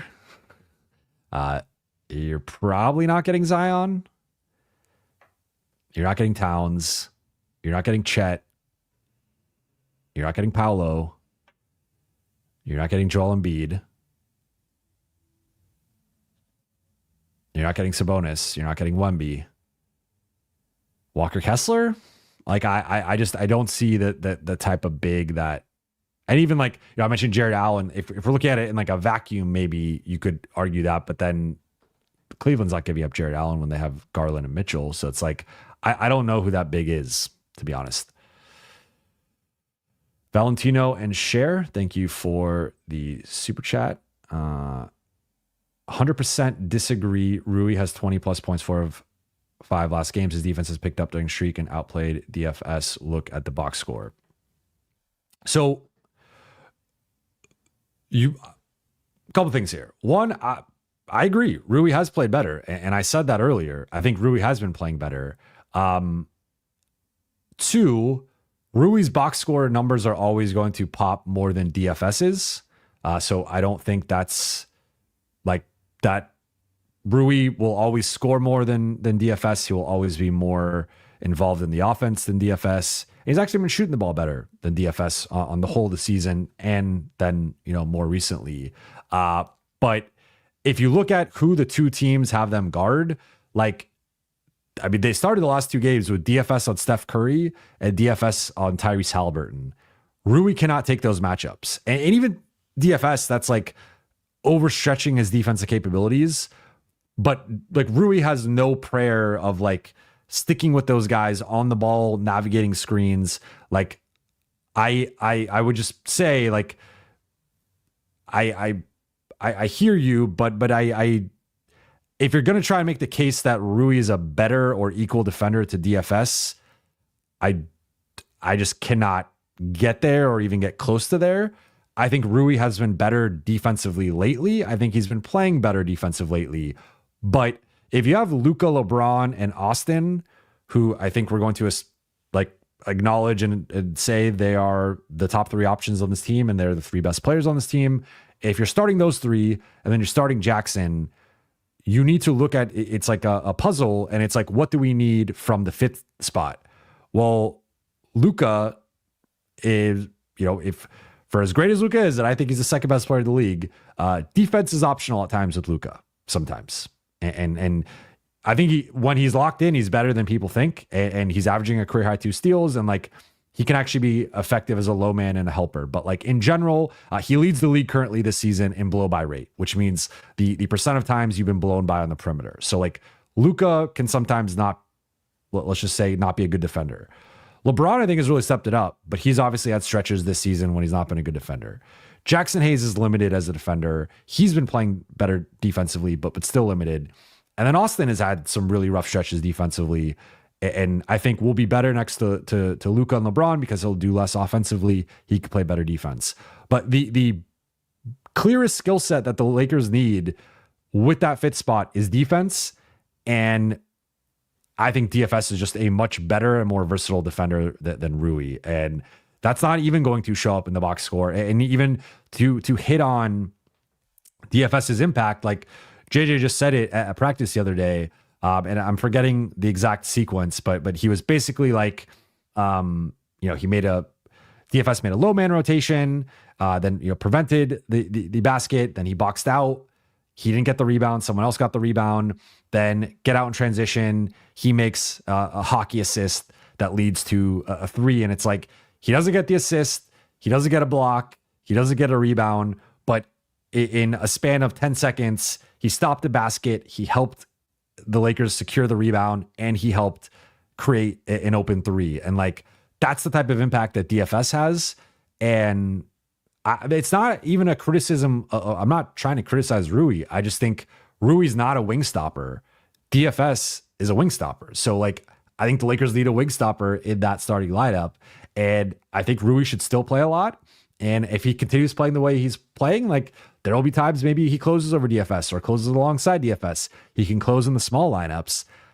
But I don't think they're close defensively, both in terms of versatility and in terms DFS just plays with a certain he's a dog, and he plays with just this certain energy and toughness and tenacity that really the only guy on the team, in my opinion, that can match is Vando.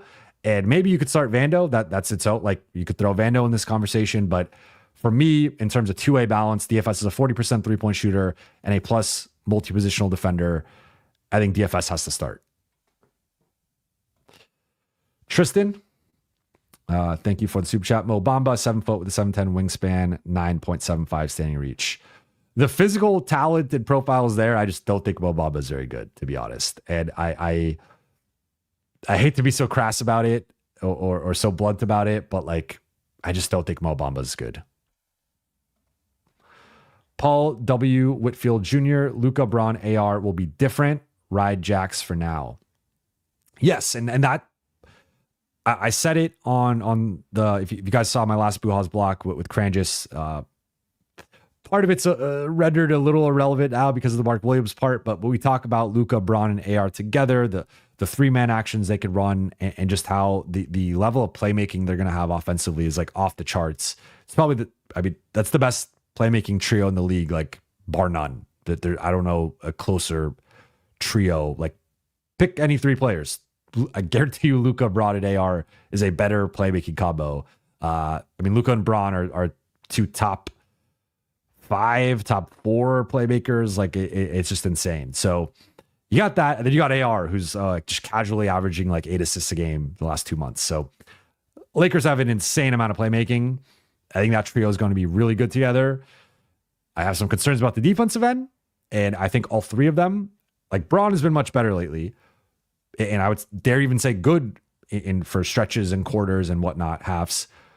But they're going to need those three guys to like, as you know, kind of some of the parts like be better than they've been up to this point defensively. But if they get that, I think they're going to be really, really good. And from a talent perspective, Luka and LeBron together is like, I think it's immediately the best duo in the league. Okay. I am now, I think I did all of the super chats. I'm back into the main chat. I'm going to go about 5 more minutes, and then I am going to wrap here.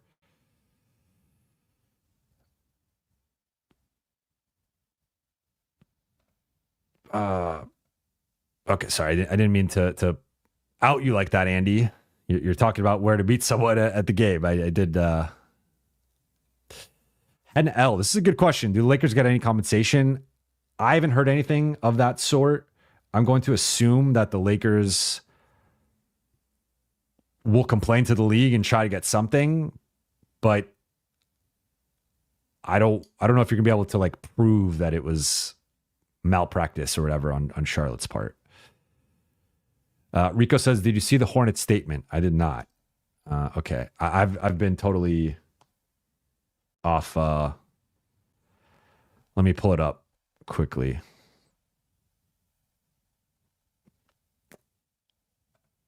This is a cluster.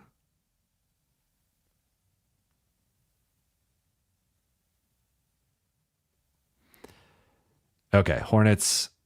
I'll pull it up for you guys. Let's read it together. I'm sure you guys already read it, but let's where did this go? Sorry, okay, here we go. Charlotte Hornets. We are excited to welcome Mark back to our Hornets organization after the other team aggressively pursued Mark. We made the difficult decision. Okay, I can't, this font, I cannot read the punctuation here. Okay. We're excited to welcome Mark back to our Hornets organization, period. After the other team aggressively pursued Mark, we made the difficult decision to move him. We have always held great respect for Mark's talent, work ethic, and character. We are thrilled to see him rejoin our roster as a dynamic presence at the starting center position. His return strengthens our team, and we look forward to the impact he will make on and off the court. Okay, bit of a spicy statement. The other team, the Lakers didn't even get, wow, okay. Charlotte off the top rope, huh? That's interesting. Yeah, okay. If I'm the Lakers, I do ask for something. Could be some litigation here. I don't know. The Tribe won.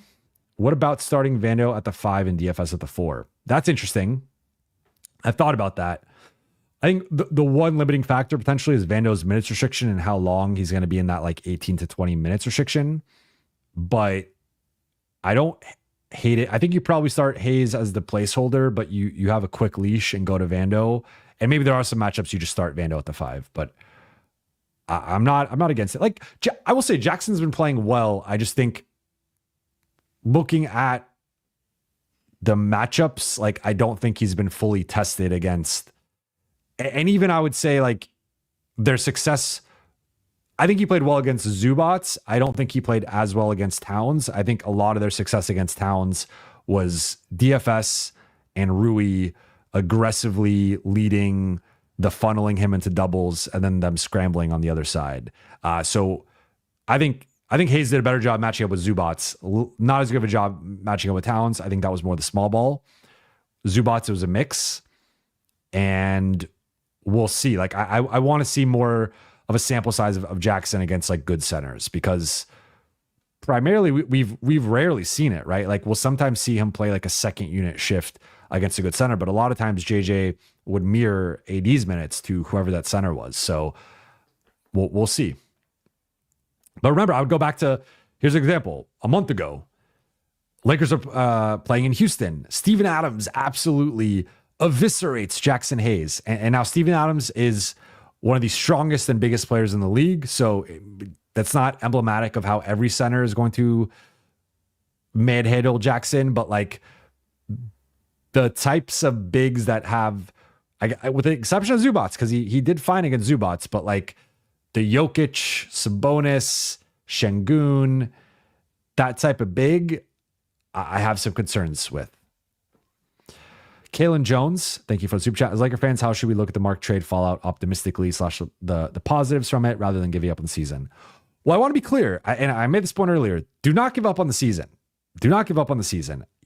Lakers have Luka Doncic and LeBron James. Like, they're going to be fine. And for all we know, like, I touched on it in my reaction to the Mark Williams trade, and I touched on it with Kranjus.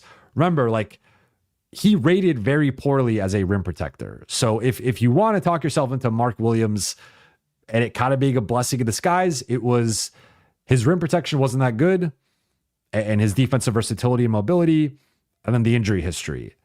Now, the injury history proved to even be more concerning than we originally thought based on him failing the physical. But I would not give up on the season. I just think the margin, you know, as the Lakers like to use the term margin for error, I just think the margin for error decreased. And I think they like, you're just relying a lot on either Jackson Hayes or small ball. And I think the thing I liked about the Mark Williams trade was having a better center. And it was like, okay, try Mark Williams. You're gambling on him a bit. If he doesn't fit in a winning environment, okay, you still have Jackson and you still have the small ball look. You have versatility there. You could go in like different directions. Now it's kind of like they have two directions, and one of them I don't feel great about, and one of them I feel positive about, but I'm like, I still want to see more of it. That second one being the small ball look. But in terms of fallout optimistically, I think the Lakers have the option to now assess and evaluate things and potentially get a better center this summer. They still have Luka. The Luka trade did not get rescinded. That if the Luka trade got rescinded, then you could go. I would get that one. It's time for a meltdown. It's time to revolt outside crypto.com arena. But that did not happen. So optimistically, positively, the team's playing great. So that there's less of a concern of chemistry, continuity getting disrupted. They still can go sign someone on the buyout market, free agency, though it's not going to be the level of a Mark Williams. They have optionality for the summer.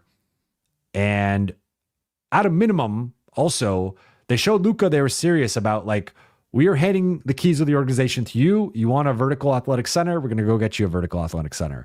And now they will have to do it again in the summer. But I would say, like, there are certainly some positives. I just think the ceiling's a little lower.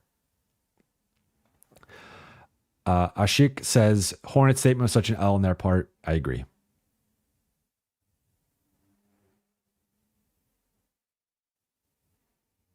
I think saying the other team is a little weird.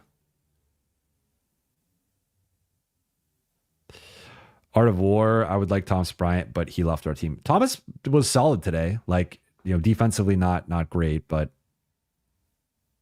yeah. Ricky D says, Hornets gaslighting everyone.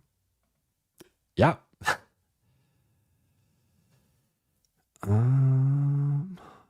Video watchers, I think for the super chat, flyer on Bagley if he gets bought out.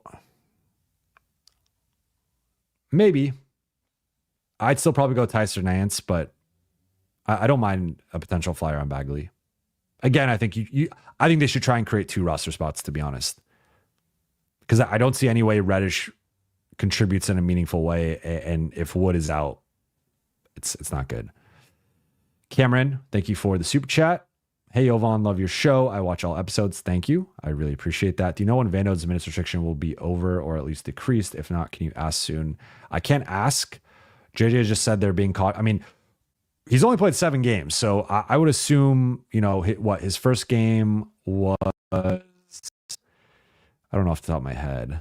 Let me pull it up quickly. His first game was not that long ago. Let me just make sure it's when I thought it was. Yeah, so it was January 25th was his first game. So Van has been back for like, I see it's lagging. That was these faces I'm making are great. Vando's been back 2 weeks, basically. So I think it's probably going to at least be another week or two, but I can ask. Outdoor Canadians, could the physical be drug related versus body? I don't think so. I think that would probably come out. I mean, we'll see, but I think it's more body related. Darian, this is pain, but at least we still have Luka on our team. That is it. That is the most optimistic thing. The Lakers still have Luka. They still won the trade deadline. They won it maybe by, I'd say, a smaller margin now than what the previous margin was, but still have Luka, still are in a great position. But that is going to do it for today's stream / trade rescinded reaction / post-game reaction. I wish we got to talk more about the Lakers-Pacers game, but the good night, this is where my brain's at, man. I'm ready to go to sleep for like 10 hours. The good news is the Lakers have Luka. He is likely to make his debut on Monday against the Utah Jazz. It is going to be a movie. It is going to be awesome, and I think he's going to look great. The Lakers are going to look great, and they're going to continue winning, and they've won 11-13. They play Utah twice before the All-Star break. There's a real chance they go to the All-Star break having won 13 of 15 games, and based on where they're currently at already, at least being the 4 seed, if not being the 3 seed. So if you want some optimism, it's that. The Lakers are playing the best basketball they played all season. It has not mattered who's been in or out of the lineup. They've been defending at a high level. They've been making shots at a high level, moving the ball at a high level, getting out in transition, running organized offense. Austin has been great. LeBron has been a top 10, if not top 5 player. They're adding arguably the second best player of the league. Jackson Hayes has outperformed his contract. DFS has made the impact on and off the court. He's been a leader in the locker room. He's been galvanizing the group. He called them out about different things. Like, he's been awesome. Vando has been incredible at his limited minutes. Like, all the jokes and the memes from last year of when Vando gets back and this and that. It's like, well, we see now Lakers are 7-0 with Jared Vanderbilt in the lineup. Gabe's making shots. He's making big plays and playing at a high level two-way. They get a Goodwin performance and Jemison and Koloko, and like, things are overall in a pretty good spot in Lakerland. Of course, the Mark Williams news is disappointing. I think it potentially lowers their ceiling this season. I think it's really hard to make an argument it doesn't, unless he's just like out the rest of the season and you just lose Dalton basically and don't have that roster spot. But there's still, I think, plenty of room for optimism, plenty of positive things to take moving forward. And again, Luka Doncic is probably playing basketball in less than 48 hours for the Lakers. And I think that is the biggest positive of all. But again, that'll do it for tonight's show. Thank you all so much for watching and listening. For those watching on YouTube, please be sure to hit that subscribe button, turn on channel notifications so you never miss a live or a video, and like this video if you've not done so yet, and also comment on it. I want to give a quick shout out to the mods. I tried to add everybody who left a comment on the last stream about being a mod. If I didn't get to you, drop another one. And if you want to be a mod, drop a comment and I will add you. And then for those listening on Apple Podcasts, Spotify, your podcast platform of choice, please be sure to follow, download, and leave a 5-star review. I will be back, not tomorrow because it's the Super Bowl, but I will be back Monday. I will likely have an episode of Buha's Block in the morning. It is Lakers at the 50 game mark. So it is time for a new state of the Lakers with 10 storylines through every 10 games. So it'll be the 10 storylines through games 41 to 50. We got a lot to talk about. We got Luka. We got the Mark Williams trade. We got some of the, we'll talk about Jackson. We'll talk about Austin. We'll talk about LeBron. Like there's a lot to talk about. JJ, all that stuff over the past 10 games or so. So be on the lookout for that on Monday morning. Then, of course, Monday evening, Luka will likely make his debut, and I will be here after the game. So be on the lookout for all that. I will talk to you all very soon. Shout out to the late night gang. Keep your heads up. It's all going to be okay.